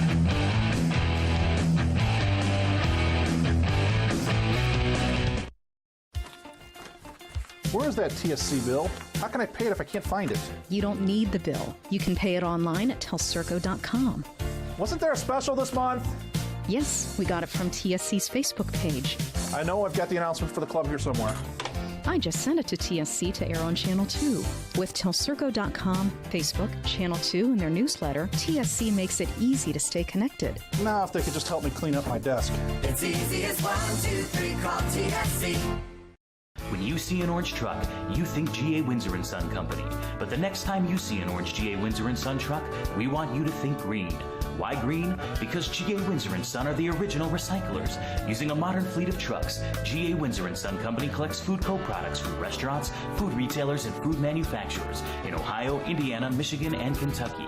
These food co-products are used to manufacture quality livestock and pet care feed ingredients. So the next time you see an orange GA Windsor & Son truck, think green. Back here at Harmon Field for the start of the second half, the Redskins with a 28-14 lead, and they will have the ball to start this second half as they won the toss and elected to defer.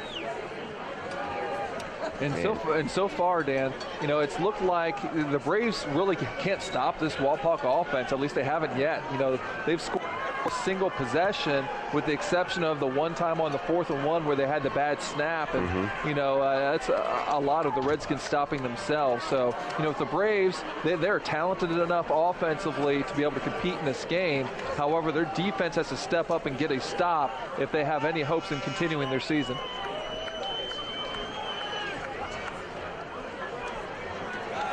The winner of this game plays the winner of Tippecanoe and Kenton Ridge, which coincidentally enough, those two Central Buckeye Conference rivals played last week already, and that game was won by Kenton Ridge 19-16 at Tippecanoe. But we just got word here from our stat guy, AJ Lisi, that looks like Tippecanoe is up big at halftime. That ball skips across the ground, picked up by Keaton Metz at the 25, and he'll fall forward to the 30. And that's where the Redskins will bring their offense back out onto the field. And I may be wrong, but I believe this is the worst starting field position of the game for the Redskins. You're getting a thumbs up from statistician AJ Lisi, and he doesn't hand those out to just anybody. No, and I know that's tough for people to see. They don't have this camera at the booth, but you know, I feel very, very happy to get that seal of approval. So the opening possession of the second half for the Redskins, and Morgan will be under center. Metz and Eaton in the backfield. It'll be Metz to the near side, and he'll pick up a couple across the 30 to the 33-yard line. It will be interesting to see, Paul, what Talawanda does differently defensively here in this second half, because the Redskins were able to make adjustments from possession 1 to possession 2. Talawanda not able to do that right away. No, you know, they kind of they keep them off balance. You know, they're going back with the two different packages between, you know, the wing T traditional to, you know, the shotgun type offense. This time Metz lines up wide to the near side and Locke wide to the far side. Morgan will keep it himself, and he goes to the left, and a flag comes down as he goes down, and the ball comes loose. Looks like it was covered by the Redskins on the far side of the field, near the 44-yard line, but we'll see what the flag is about. Yeah, Quinn Lockridge was able to fall on that loose ball, which could, you know, eliminate disaster for the Redskins, although I do think this play is coming back anyway. Also, the play started off kind of poorly with another low snap. Again, that's a problem that the Redskins have struggled with all season long. Very nearly cost them a game against OG. Yeah, and Saunders, who's done a fine job at center, you know, I don't know if he's been doing that type of technique on snapping the ball where he's holding the point, but every time they've gone shotgun, he's holding just the point of the ball, and it's an orthodox way of snapping the ball. I don't know before. Well, I'm certain that snapping has gotten some attention during practice. Three receivers out to the right side. It's Locke, Henderson, and Metz. And Morgan in the shotgun. He puts Metz in motion across the backfield. He will step up and run it himself. Across the 30, cuts to the near side, 35. And down at the 36-yard line is Morgan. Nice pickup on second down. It'll bring up a third down and short. And Fenning got away with a little bit of a hold right there. And anytime you kind of see the hands come up, you might see it here on this replay. And it's right about there. I think Fenning, he's kind of got away with the hold right there. And then he put his hands up like I didn't do it to Carson Johnson. But, the flag wasn't thrown there, and they got a big chunk of that yardage back. Get a 3rd and 4. Good camera work there to be able to show that. Locke and Henderson line up wide to the left. Metz in motion across the backfield to join them. Morgan back to pass, fires it left side, and that one slapped away on a good defensive play by Mason Kuhn. Yeah, and Coach Vonderheide excited on the sidelines because that's the first real stop this defense has given to this Walpock offense. So they get a chance to see the punt team for the first time for the Redskins. And this will be only the 13th time all season that Cameron Locke has punted for the Redskins. Well, the Redskins have not been productive on third down now, 0 for 3 on third down. Locke will stand at his own 24-yard line, puts the foot into it. And Kuhn, who made the defensive play, that set up this punt, back to return it, but he'll let it hit, and it'll roll dead at the 32.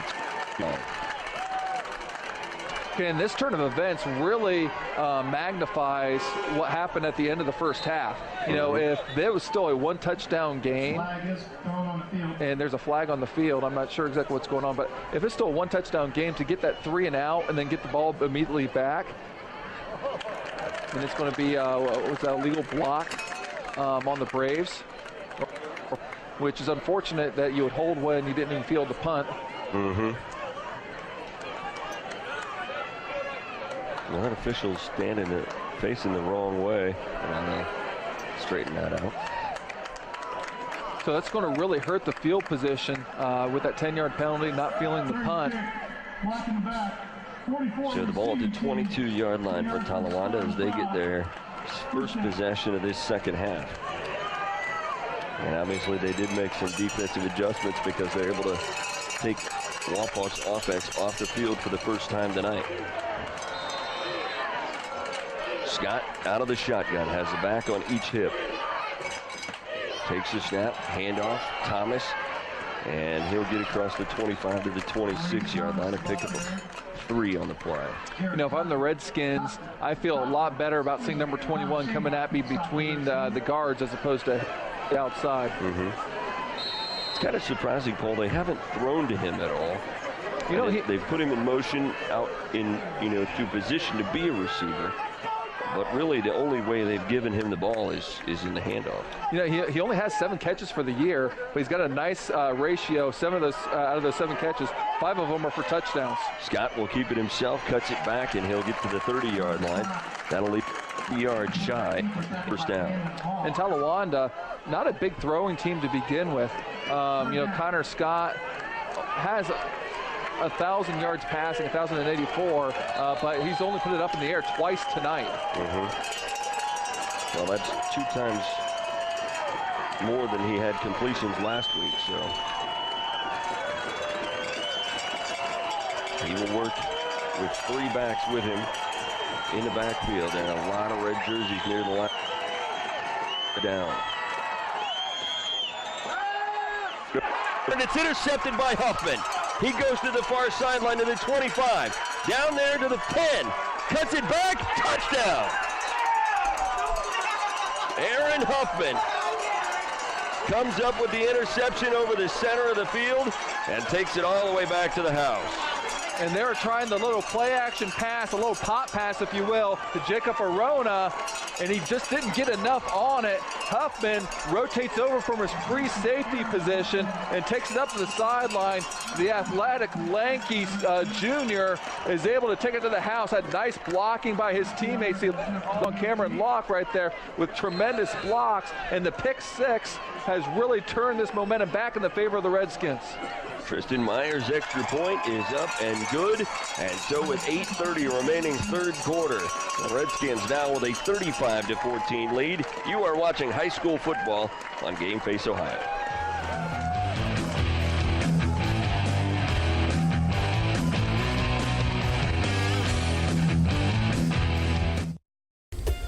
TV everywhere. TV everywhere? That's right, everywhere. You can watch TV from your tablet, your phone, your laptop, any mobile device, anywhere you want.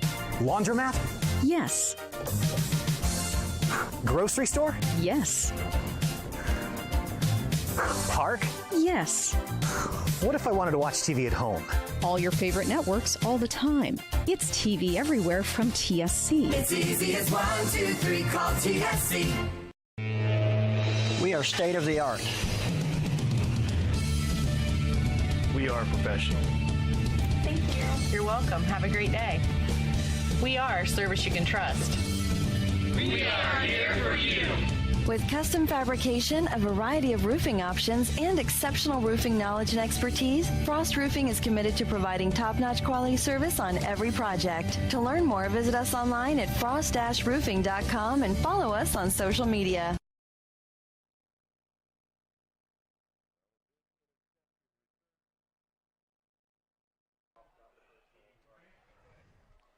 Well, a big interception returned for a touchdown by Aaron Huffman, 35 yards on the return, gives the Redskins another touchdown, and they now lead 35-14 as Meyer puts the foot into it here.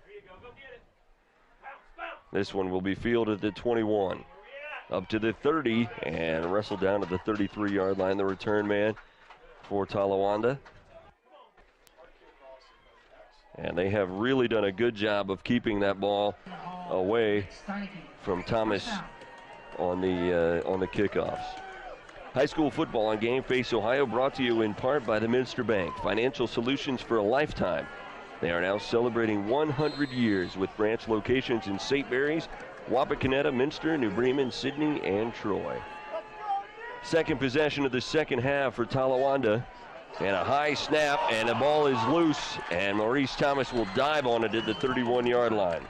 So a little bit of adversity coming here with Talawanda after the pick six, getting a little bit loose with the football results in a negative play. And Coach Vonderheide, really needs to get his team to kind of settle down. They are an explosive team capable of putting up a lot of points, although they're going against a very stingy defense here from the Redskins. But obviously, being down 3 touchdowns, you're going to need some positive things to happen for you pretty quickly. Scott will work out of the shotgun, a back on each hip and a wide receiver to each side. He puts a man in motion out of the backfield. Back to pass, fires it right side where it's caught by Jones, and he's going to be wrestled out of bounds at about the 37-yard line. And an underrated aspect to this tough defense is the back play for the Redskins. They are some of the surest tacklers that I've seen. Cody, very rarely is unable to take down a ball carrier with any help. He needs he kind of does it by himself. And you've seen a lot of talent. We talked about Cameron Locke a lot.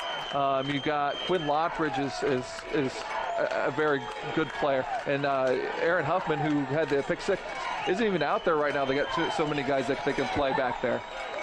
Scott fakes the handoff, then lobs it out to the near side where it goes off the hands of his intended receiver, and that was Wenzel, but incomplete. And they're on 2 consecutive plays. They don't go to their big playmaker, Thomas. 4th down coming up here. Yeah, and I'm not sure how many more opportunities you're really realistically going to get this defense, especially when you're down 21 already. And a mishandled snap, but the kick is away. And the Redskins going to let that one hit. And we'll take a Redskin hop and down at the 34-yard line. And now, the Redskins really in control. They can do whatever they want offensively. And that's pretty much what they've been doing. With the exception of the first drive of this half, they've scored every time they've touched it, except for that 4th down conversion where they had the fumbled snap. So, the Braves defense, is in desperate sorts of trying to be able to get some sort of stop against this Redskin offense. Well, after the 28-yard punt, the Redskins set up for a first down. Eaton in the backfield. And Morgan going to be stopped short of the line of scrimmage. Well, maybe right at the line of scrimmage. Not much there from Morgan on that play. Yeah, second time we saw that play, and this time defensive end Andrew Wilson was not fooled at all. They'll give him about 1 on that play. So second down and 9 coming up. And with good reason, the Redskins not in a big hurry to get to the line of scrimmage. Locke will line up to the left side as Morgan gives under center.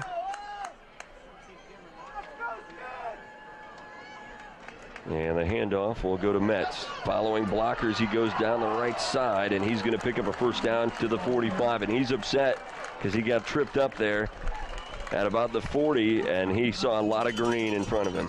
He just lost his footing. Otherwise, he might have still been running. But he did a really good job, as you said, feeling his blockers. Andrew Loudon, you know, the smallest of the offensive linemen, the only one underneath 200 pounds, does a really, really good job as almost like their designated puller. And, you know, he's done a good job of kicking out the defensive end and allowing the guys to cut up inside his block. Eaton and Metz in the backfield behind Morgan on a first down and 10. And the handoff will go to Henderson. He brings it to the near side. He goes across midfield and powers his way up to the 46-yard line. Now they'll give him the 45. It'll be another first down for the Redskins. As I mentioned before, you know, you have a fully different approach to offense. You know, where Talawanda has just a dynamic one playmaker, but Walpock, you know, is it going to be Morgan? Is it going to be Matt? Is it going to be Locke? Is it going to be Henderson? You know, Eaton can make some plays. You know, they really have a lot of different weapons at any different time that can make a big play. First down and 10, and Morgan will hand it off. And Metz brings it to the near side to the 35, and he's hit from behind and brought down after picking up the first down at the 33. Yeah, and a really nice job again with kind of a seal block by Loudon, and Walpock approaching the 200-yard barrier, just rushing. And actually, I think that might have put them over. Yep, 208 yards now as our statistician / part-time announcer, A.J. Lisi. And substitute teacher, that's right. Under 5 minutes to play here in the third quarter. Morgan on a first down is under center, trying to draw Talawanda offsides with a hard count. Now looks to the sideline. And it looks like the Redskins are going to take a timeout here. 35-14, the Redskins with the lead. Third quarter, you are watching high school football on Game Face Ohio. Owen Kitchen and Bath Showroom has been family owned and operated since 1990. We can help you from start to finish with your entire project. Let one of our professional designers put the final touches on your project. Owen Kitchen and Bath now has 2 showrooms to better serve you in Wapakoneta and Lima. Owen Kitchen and Bath, cabinetry that will take your breath away at prices that won't. Come out to Astro Lanes in the Loft Bar and Grill, where you can find great food, good drinks, fun games, and of course, bowling.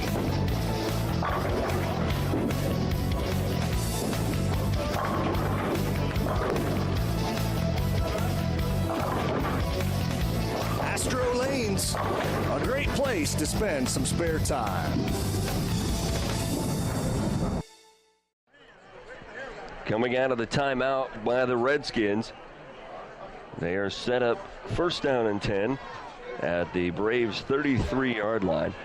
And an opportunity here, Paul, to really put this thing away with this possession. And mentioning the Braves trying to, you know, make a stand, and that they're not at full strength. They're missing their leading receiver who has a knee injury, and then there's so, but this is going to be, and it's part of the game, unfortunately. Eaton with another strong run off the right side.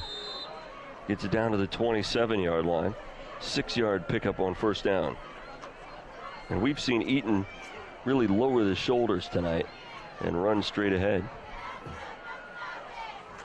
Here's the handoff to Metz. He will try to find the corner, and he gets up to the 25-yard line, leaving him a couple yards short of the first down. That was one of the better examples of swarming to the football that I've seen out of this defense. Really good job of it's kind of what you have to do. Metz can run somewhat physically, but he definitely wants to be able to find that open spot and explode through the hole when he can. Mm-hmm. So the Redskins faced with a third down now. It's a third down and short, but they are 0 for 3 on third down. Metz wide to the near side right, Lottridge to the far side, and the handoff will go to Locke. He brings it to the near side, to the 20, to the 15, to the 10, and knocked out of bounds at the 6-yard line. He just has that little extra hesitation gear, kind of scissor kicks it in midair, and then he puts it into another gear and explodes. Mm-hmm. That's the first third down conversion of the game for the Redskins, as you mentioned. But the one thing that, I kind of found interesting, that it's only their fourth third down that they've had total. Mm-hmm. So they've done a really good job of first and second down to avoid third down. But there you see Locke just, with a tremendous, another big play. And just as you mentioned before, just when the Redskins seem to need it. Just inside. End goal. Morgan under center. Handoff. John Eaton right side. Powers his way to the end zone. Touchdown. Well, there's a lot of time left on the clock. I think the clock is now kind of running down on the Braves season, as these touchdowns are just mounting up for the Redskins. Eaton pushes in for the 9th touchdown of his season on the ground. So the Redskins get into the end zone for the second time here in this third quarter. And they were working with a 2-touchdown lead to start this third quarter. Hold is down for Tristan Meyer, who is perfect on the night and gives the Redskins a 42-14 lead. You are watching high school football on Game Face Ohio.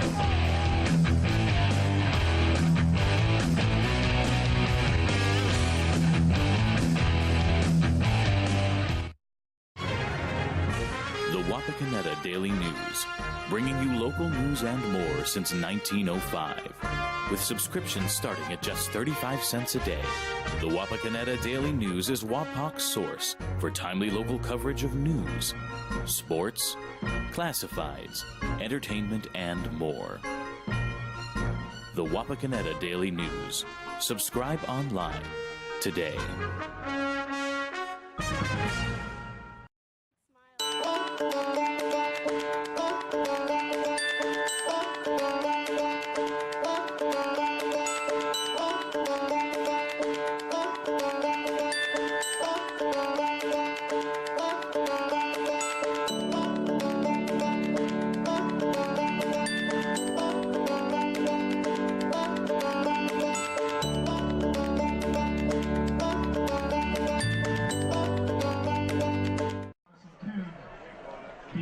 Back here for the kickoff following the 5-yard touchdown run by John Eaton, an 8-play, 66-yard scoring drive for the Reds. And for balance, how about this? 4 different Redskins touchdowns and these total yards. 7, 67, 9. Those numbers are all close together, Paul. They are. That's balance. Mm-hmm. That ball's going to hit, and it'll be scooped up inside the 20-yard line. Kuhn is going to be pushed backwards and finally pushed out of bounds inside the 15-yard line. On kickoffs is just thoroughly entertaining. I just love it. Mar Thomas is going to different places every single time, trying to guess where the Redskins are going to kick. And Tristan Meyer just, I don't know if he's being predetermined or if he's just seeing where he's at.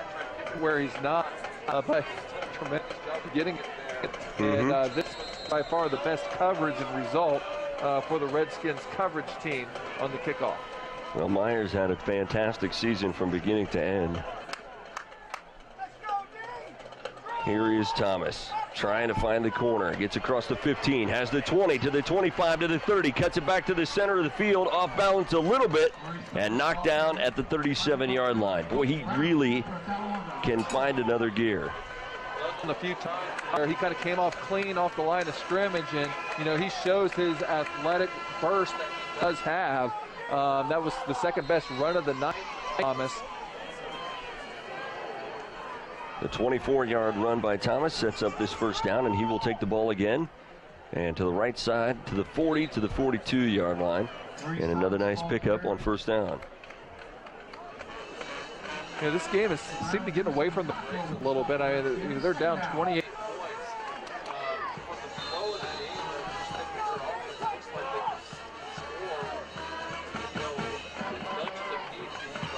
They're going to have a really tough time with 14 minutes left in this game to make up a 4-touchdown deficit.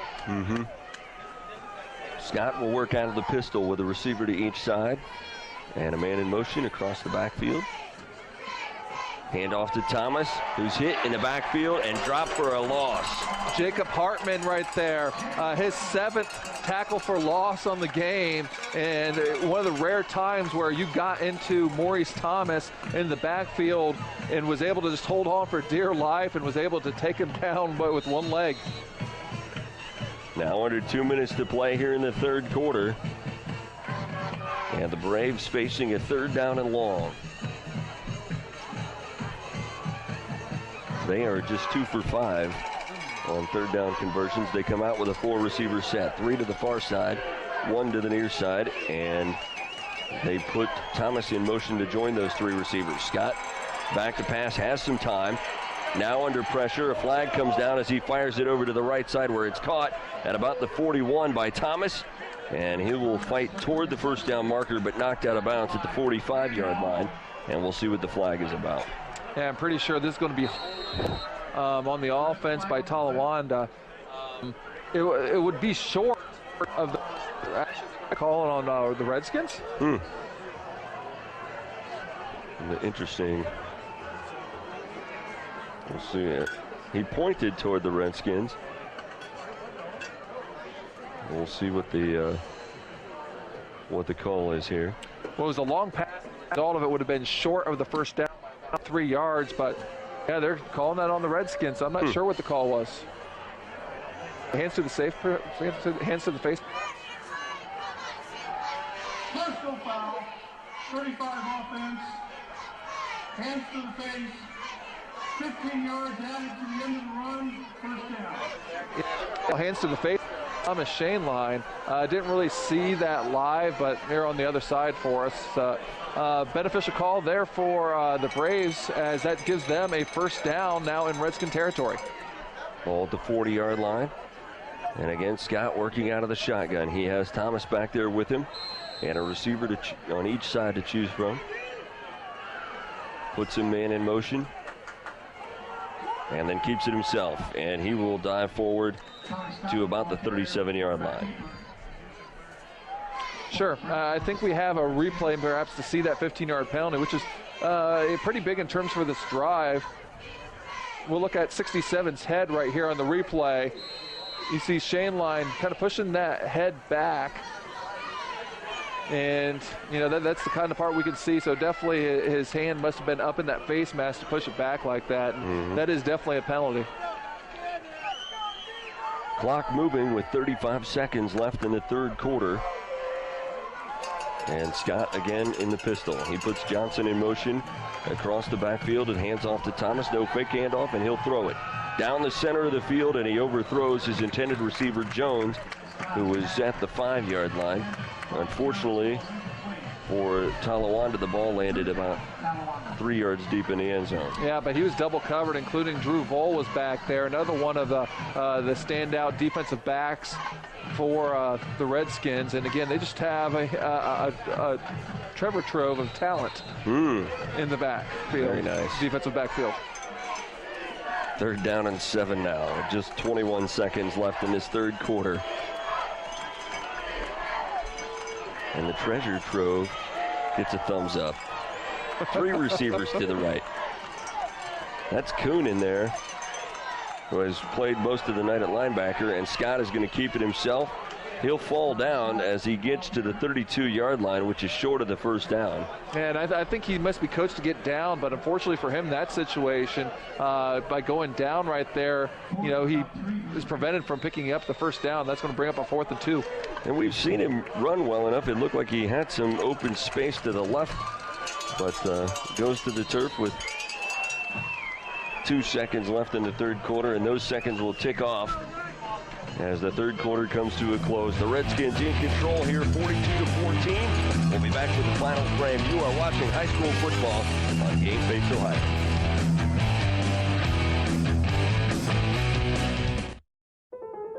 Sure, you don't need a set-top box to watch cable, but without one, you're not getting everything your TV has to offer. Add a set-top box from TSC to your television and get more channels. Get a channel guide that tells you all about the shows. Run multiple devices through one universal remote, and you can even add DVR and HD channels. Get everything your TV has to offer with a set-top box. Call TSC and ask for your set-top box today. It's easy as 1, 2, 3, call TSC. Strength is about so much more than the body. It's about being together, serving, sharing, and caring for those around us. It's about keeping score in the heart rather than on a scoreboard. Be a part of a community that builds more than your body. At the Wapakoneta Family YMCA. Back here for the start of the 4th quarter at Harmon Field. And the Redskins leading 42-14. I'm Dan Hearn along with Paul Sadler. And the opening round of the high school football playoffs is 3/4 of the way finished. And a good start to the playoffs for the Redskins. And the Redskins looking to continue their historic season. A Wapakoneta team has never won 11 games in a football season, and it looks like they're going to pull off that feat tonight and win the 3rd game in history. They're well on their way, and that snap mishandled by Scott, and he'll have to down it at the 35-yard line. A flag comes in late, and we'll see what that's about. But right now, a turnover on downs for Talawanda. Rankin and Mincy kind of butted heads right there. It was after the play, so I'm not exactly sure that's going to affect possession, but kind of some weird symmetry going on. At the first play of the 2nd quarter, the Redskins had a 4th down and had a bad snap. Now the 4th quarter, the Braves turned that favor with a bad snap. It appears they're going to take over regardless of the penalties. We await the signal from the officials, but it looks like it's going to go against Talawanda, and it is a big one. It will march them back to their own side of the 50-yard line. Yeah, a little bit of frustration. We saw them. Mincy kind of give him a little more with the head. And Rankin right there. So frustration. Obviously, Talawanda has a very successful, as mentioned, 2 years ago, they had 1 win in 2 seasons. Coach Vonderheit then in his first season, goes 4-6 last season, and then all of a sudden goes 7-3, 2nd place in the conference, 3rd playoff appearance in school history. And you've had a lot of success. You've beat a playoff team, and since Western cut for the playoffs in Division II. 3 of your other losses have 10-0 teams, kind of including that for tonight already. But they've also lost to undefeated Kings at Mount Healthy. This is the 10-0 team that they've played on their schedule. They play a good schedule, but something dramatic happens. It looks like here in Yeah, their conference, the Southwest Ohio Conference, is pretty stacked. They had, what did you say, 4 out of 7 teams qualify for the playoffs? Correct, and 3 of those other teams are all in Division 2, so, the division up higher. That Morgan going to be pressured and dropped for a loss back on the Redskins side of the 50-yard line at the 46-yard line. Yeah, nice play there by Sam Westbyer. Brings up a rare negative play there for Cody Morgan on the tackle. But, a very successful season here regardless for the Braves, but the Redskins appear to be looking on for bigger and brighter things and heading into the second round for only the 3rd time in school history. Loutridge and Metz line up wide to the left. Morgan out of the shotgun. And it will be locked right up the center of the field. And he is going to be hit, spun down, still on his feet now. And finally wrestled down to the 26-yard line. Well, he took a pretty good pop at the 40. And it looked like that run was going to stop, but Cameron Locke continued to move. I want to see a game where Maurice Thomas and Cameron Locke just carry the ball all the time because they are so fun to watch. Cameron Locke right here usually does not run through the middle, kind of a trend breaker right there. Goes through untouched, but through a lot of different people, but showing some toughness, carrying defenders with a lot of yards after contact right there for a 28-yard rush. And, we'll check right here for his individual total yardage here in a second when it's convenient for our statistician. Morgan will be under center, and he will hand off to Metz, who brings it to the near side of the field, and he's going to be spun down at the 20-yard line. Gain of 6 on the play.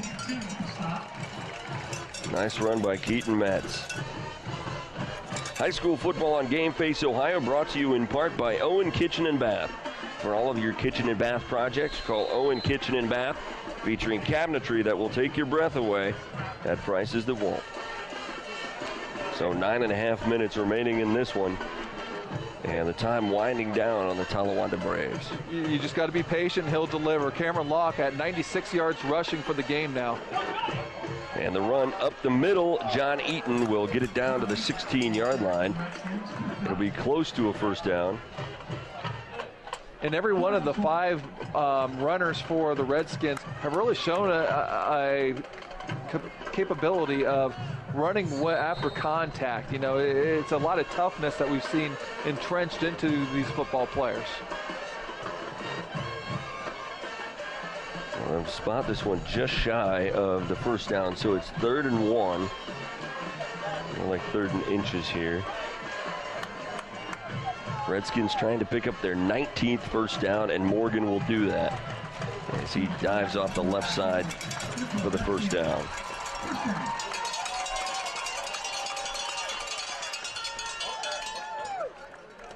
Well, this Redskin defense has been impressive all season long, and although they gave up more than their average number of points tonight, they have really showed some toughness after an opening drive where the Talawanda Braves went right down the field on 11 plays and into the end zone.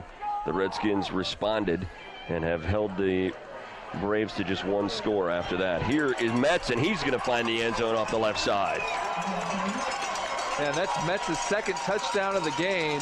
And if it wasn't before, it looks like this game is going to be over now as the Redskins really piling up the points now.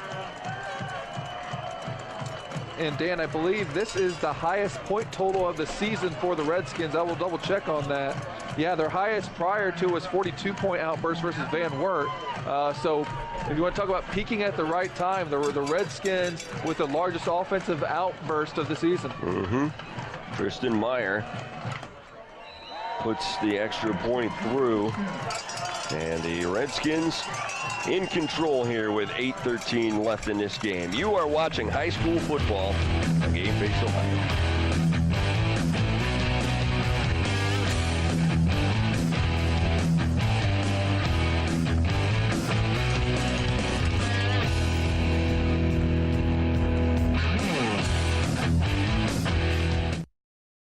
TSC can save you money.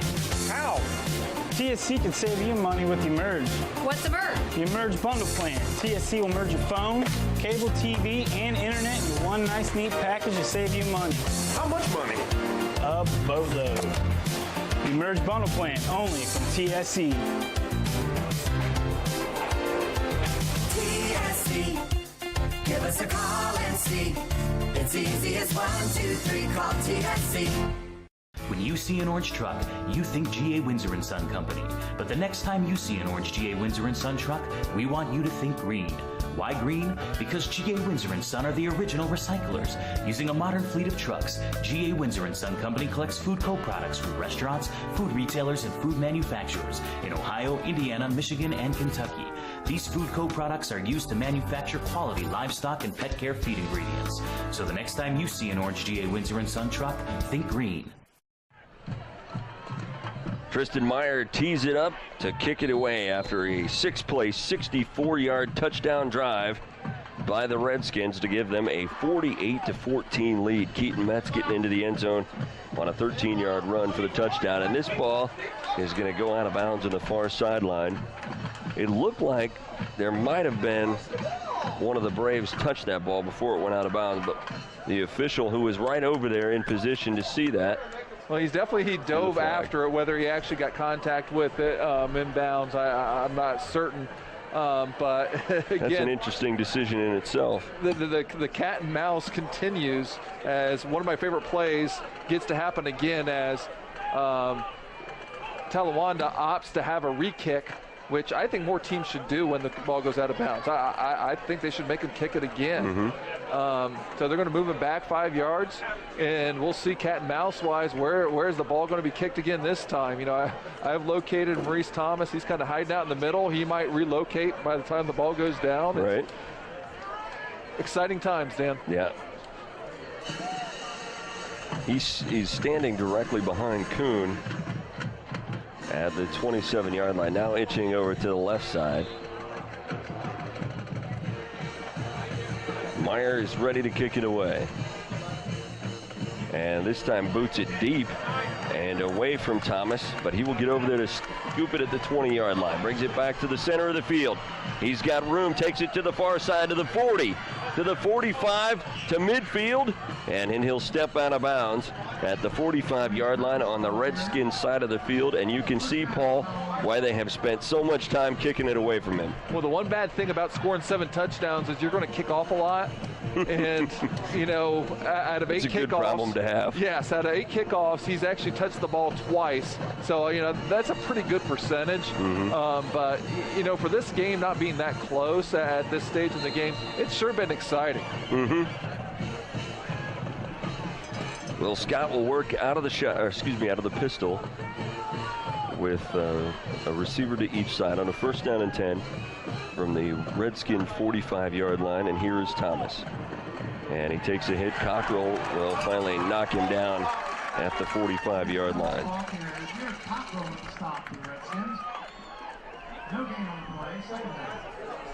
Here we see the local playoff schedule. Again, Cincinnati Harrison, a member of the same conference here as Talawanda, playing Lima Senior. Kenton, another WBL school. The only other one playing Port Clinton. A couple of NWC matchups, a couple of MAC matchups, as you can see there, as several area teams extending their season. And Scott will fire it out to the near side where it is caught.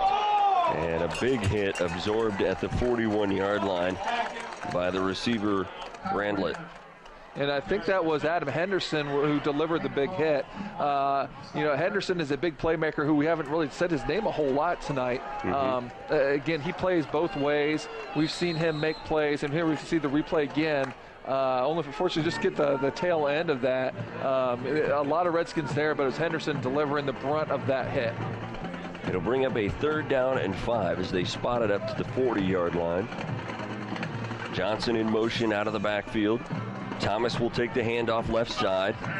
He gets hit as he gets across the 40 to the 38, and he'll go down at the 37-yard line, 2 yards short of the 1st down. At this stage of the game, it looks like the winner of this game will be taking on Tippecanoe in the 2nd round. And Tippecanoe's been a perennial playoff team. I remember them matching up with St. Mary's a couple different times in the last decade. Scott again in the pistol.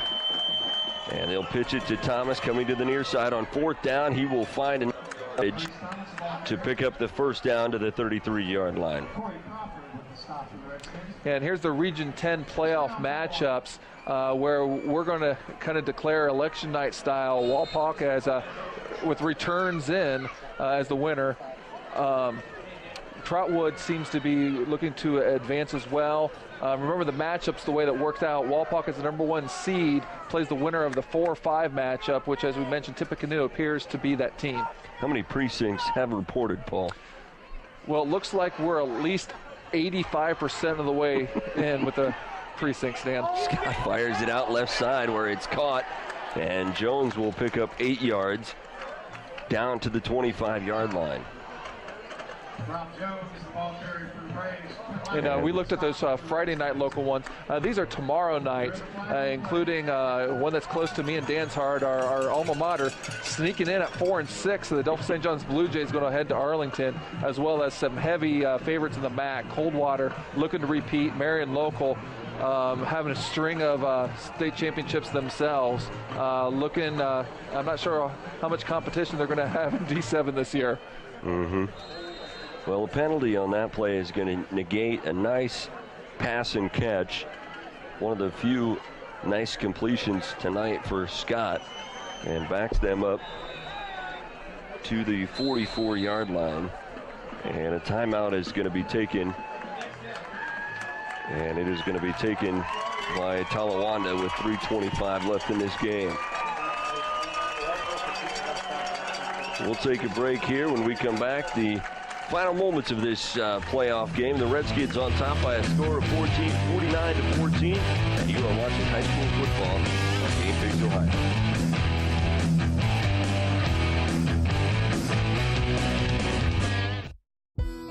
Minster Bank is celebrating 100 years of serving our local communities. We are proud of our past and we look forward to a promising future. Thanks for the opportunity to help our local businesses grow. Thanks for letting us serve you past banking hours. Thanks for letting us serve you and getting to know you personally. Through our private wealth management department, we provide trusted investment advice. Minster Bank's success and longevity is truly a testament to the communities and the customers that we serve. Thanks for 100. Owen Kitchen and Bath Showroom has been family owned and operated since 1990. We can help you from start to finish with your entire project. Let one of our professional designers put the final touches on your project. Owen Kitchen and Bath now has 2 showrooms to better serve you in Wapakoneta and Lima. Owen Kitchen and Bath, cabinetry that will take your breath away at prices that won't. Just 3 minutes and 25 seconds separate the Redskins from their 11th win of the season. And before we go any further, we want to we'll work it in after this play as Talawanda gets to the line of scrimmage with 5 receivers. And Scott with time fires it out to the near side, and it's intercepted at the 40-yard line by Jared Cockrell. Just one more icing on the cake play there by the defense. Jared Cockrell again had the thumb injury from a couple weeks ago with his first interception of the year off the tip pass. Well, he looks sure-handed there. See, it looks like Corey Crawford had the big tip right there on the offensive line. And then nice job by Cockrell corralling it in and giving this Redskin offense the ball. And it looks like it's going to be their JV offense. Well, that should pretty much seal it for the Redskins. As you see in that quarterback, Aaron Huffman, he who had the pick 6 that really pretty much canceled any chance of Talawanda coming back in this game. Yeah, that made it a 3-touchdown lead for the Redskins at that point. Now we want to thank Astro Lanes. They have provided us with pregame pizza throughout the season. And I don't know about you, Paul, but I thought the pizza tonight was playoff pizza. It was a little bit better than what we've had all season long. I didn't even think it could get better. Everybody needs to step up their game come playoff time. And, whether that is, the Wapakoneta Redskins picking up their game offensively, defensively, special teams. But most importantly, it comes down to the pregame pizza. I agree. I couldn't agree more. Dynamite segue, by the way. Yes. So something else we want to look at here is the AP poll. As we see the Redskins getting some love around the state, up to third in the state in the AP poll, and a couple first place votes. Hubbard wins the mythical AP state title. However, there's a lot of teams out there to look out for, including within Region 10. You do have Trotwood Madison and Toledo Central Catholic's another strong team to look out for. Mm-hmm. Handoff here to Lyles, and he's going to be stopped short of the line of scrimmage at the 39-yard line. So it'll bring up a 3rd down and 11 for the Redskins. And the Braves going to exhaust all their timeouts, looking to get one more opportunity to get the ball back for their offense. And again, this is the 3rd straight week we've seen the Redskins, putting a team away enough to where they can put their youngsters in and get some valuable experience. In this case, the playoff lights. Mm-hmm. High school football on Game Face Ohio is brought to you in part by Stolly Insurance, Ohio's leading insurance agency, looking out for you since 1904. So the Redskins, as we mentioned, this is only their 7th appearance all time in the playoffs. They only have a 2-6 record. This would be their 3rd overall playoff victory, the first coming in 2006 against Olentangy Liberty, a 28-21 win. Then 3 years ago at Franklin, they went on the road and won 24-13. Huffman will turn and hand off, and not much there for Brandon Huff. Yeah, Nolan Brandenhoff got hit in the backfield, but the hard-nosed kid, the sophomore, is able to at least get a little positive gain out of it, but that does bring up 4th down, and the Redskins are going to need a few more people out there to punt. At least a couple more. And we're seeing some fans enjoying the Redskins win. Again, this will be the first win in school history in the playoffs at home, only the 2nd playoff game. And remember, valuable experience, although coming in a loss last year against Springfield Shawnee, really paying off tonight. Kick is away, and it's going to hit at the 30-yard line and takes a Redskin bounce down inside the 25-yard line. So Talawanda will get one more opportunity with the ball with just 1:23 left in this game. It looks like a flag down there, Paul, at the 31-yard line. So we'll have to see what that is about. That kick by Dylan Dunlap. And Dylan Dunlap able to say that he was able to kick in a playoff game. Mm-hmm. We see a migration going on with the Walpock students. I'm not sure if that has something to do with traditionally after a playoff win, they will rush on the field after the handshakes. I wonder if this being a playoff game, if they have some sort of different thing going on. But yeah, the student section of the Walpock is totally cleared out, and I don't think it's because they don't want to celebrate. Yeah, I think you're right. I wouldn't want to be this guy right here. He's in dangerous territory. Well, that's Principal Scott Minning right there. And if anyone can take on a herd of excited high school students, Mr. Minning can do it. Thomas takes the pitch, and he will get tossed out of bounds short of the 30-yard line, about a 5-yard pickup for Thomas. Well, that's a thrill of a tackle right there. You're going against the Division I running back, and the JV defense able to hold him down a little bit. Under a minute to play in what has been a dominant performance by this Redskin team. Thomas again. He will cut it upfield and picks up the first down to the 39. And even though it's a first down, because it's a 30-point game, it is a running clock. Even in the playoffs, it is a running clock. We'll see what the Braves decide to do, if they want to continue to attack here, and it looks like they're going to. Mm-hmm. Just 19 seconds left now. Scott will take the snap from the pistol and pitches to Thomas, who goes up the center of the field and escapes to the far side. He's got the far sideline. And he's going to be brought down for the final play of the ball game at the 36-yard line. And the Wapakoneta Redskins have won their first-round playoff game over Talawanda by a final score of 49-14. We'll be back with the Game Face Ohio post-game show after this. You are watching high school football on Game Face Ohio.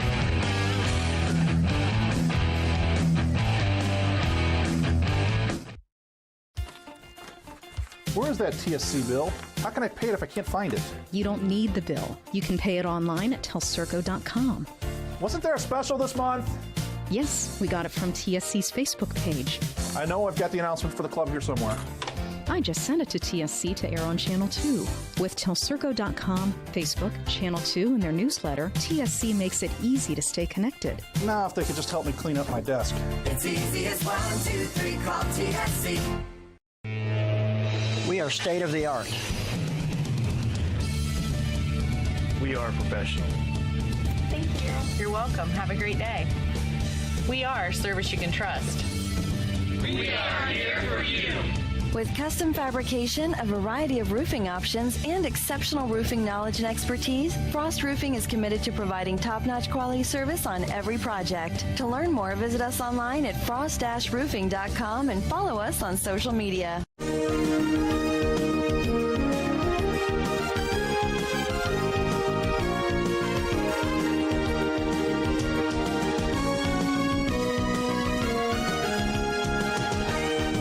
Welcome into the Game Face Ohio postgame show. A dominant performance by the Wapakoneta Redskins as they pull off a 49-14 win over the Talawanda Braves in the first round of the high school playoffs. I'm Dan Hearn along with Paul Sadler. And let's first take a look at the scoring summary from tonight's ball game. And the Talawanda Braves got things started in the scoring column on their first possession, an 11-play, 76-yard drive, and a 4-yard Marcus Thomas run for a touchdown. The Redskins answered right back with this 19-yard run by Cameron Locke. A nice stiff arm capped the 5-play, 57-yard drive and tied things up at 7. That's the way it stood until the second quarter when Cody Morgan gave the Redskins the lead 14-7 on that 1-yard run. And then he picked up this 34-yard scamper on a 2-play, 46-yard drive to give the Redskins a 21-7 lead. Then the Braves tried to answer back, and it came on the feet of Thomas again. He rips off a 65-yard run, fighting his way through the Redskin defense to get into the end zone and get the Braves on the board for the second time. However, that was their final touchdown of the night as the Redskins dominated the scoring for the rest of the way. A 2-yard run by Keaton Metz made it 28-14 at halftime. In the third quarter, Aaron Huffman got things started for the Redskins scoring-wise as he picked off this pass and returned it 35 yards for a touchdown on a nice interception return. John Eaton got into the end zone on a 5-yard run with 3:08 remaining in the game to give the Redskins a 42-14 lead, and then Keaton Metz snapped off this 13-yard run to finish out the scoring and give the Redskins a 49-14 win here at Harmon Field as they hosted this first-round playoff game. And Coach Moyer, in his first playoff appearance as a Redskin head coach, gets a victory. Yeah, so he's 1-0 now here in the playoffs, and that evens his career record in the playoffs at 8-8. Well, let's go ahead and take a look at final statistics from tonight's ball game, Paul. Well, let's look at the team statistics first. We see a lot of rushing by both teams. The Redskins nearing the 300-yard mark and the Braves over 250 yards. A lot of first downs as well. The Redskins at 20, the Braves at 16. 2 big turnovers for the Braves were killers in letting this game get away from them. Looking at individual numbers, Maurice Thomas, this Miami, Ohio commit, ends up with 222 yards on 30 carries and for 2 touchdowns. Connor Scott, the only other ball carrier, chipped in 29 yards. Passing-wise, he was 5 for 9 passing, also had 2 interceptions, which I think we do need to correct. That would give them 3 turnovers for the game then as well. Going over to the Walpock, individually for them running the ball, they were led by Cameron Locke in a balanced attack. He had 96 yards and a touchdown. Keaton Metz with 86 yards, 2 touchdowns. Morgan with 68 yards, 2 touchdowns. Eaton with 31 yards. Cody Morgan also a very, very accurate and efficient 8 for 9 passing for 83 yards for the quarterback position. His favorite target, Adam Henderson, finished with 5 catches for 53 yards. Well, it's time now to select our Owen Kitchen and Bath Player of the Game. And, Paul, who are we giving that honor to tonight? Well, we're going to give it to senior quarterback Cody Morgan, who made a lot of plays. He had those 2 touchdowns that we saw, but also on one of the biggest drives of the night after the Braves made it 21-14. That last drive with 59 seconds left, he was a perfect 5 for 5 passing. He made plays on the ground with his arm and also on defense, being a very sure tackler from the cornerback position. So Cody Morgan, our Owen Kitchen and Bath Player of the Game. For all of your kitchen and bath projects, call Owen Kitchen and Bath, featuring cabinetry that will take your breath away at prices that won't. We want to thank our crew. Our producer tonight is Todd Utrup, our technical director Adam Dell, our statistician Mr. A.J. Lisi. On cameras, Jim Miller, Justin Orfel, Josh Miller, Luke Catahenry, Cody Voorhees, Dylan Locke, and Jordan Minning. And we want to thank our sponsors for allowing us to be here. Telephone Service Company, Minster Bank, Owen Kitchen Bath Showroom, Finkelmeyer Insurance Agency, Frost Roofing, The United Way, Stolly Insurance, the Wapakoneta Family YMCA, Astro Lanes, and, of course, the Wapakoneta Daily News.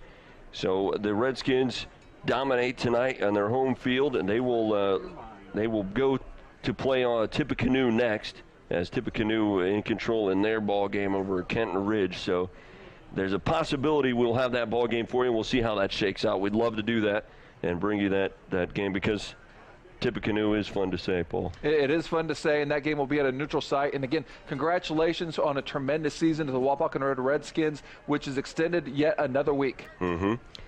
Well, thanks for joining us here tonight. Again, the final score here at Harmon Field, the Redskins a winner by a score of 49-14. For Paul Sadler, I'm Dan Hearn. Thanks for joining us. You've been watching high school football on Game Face Orlando.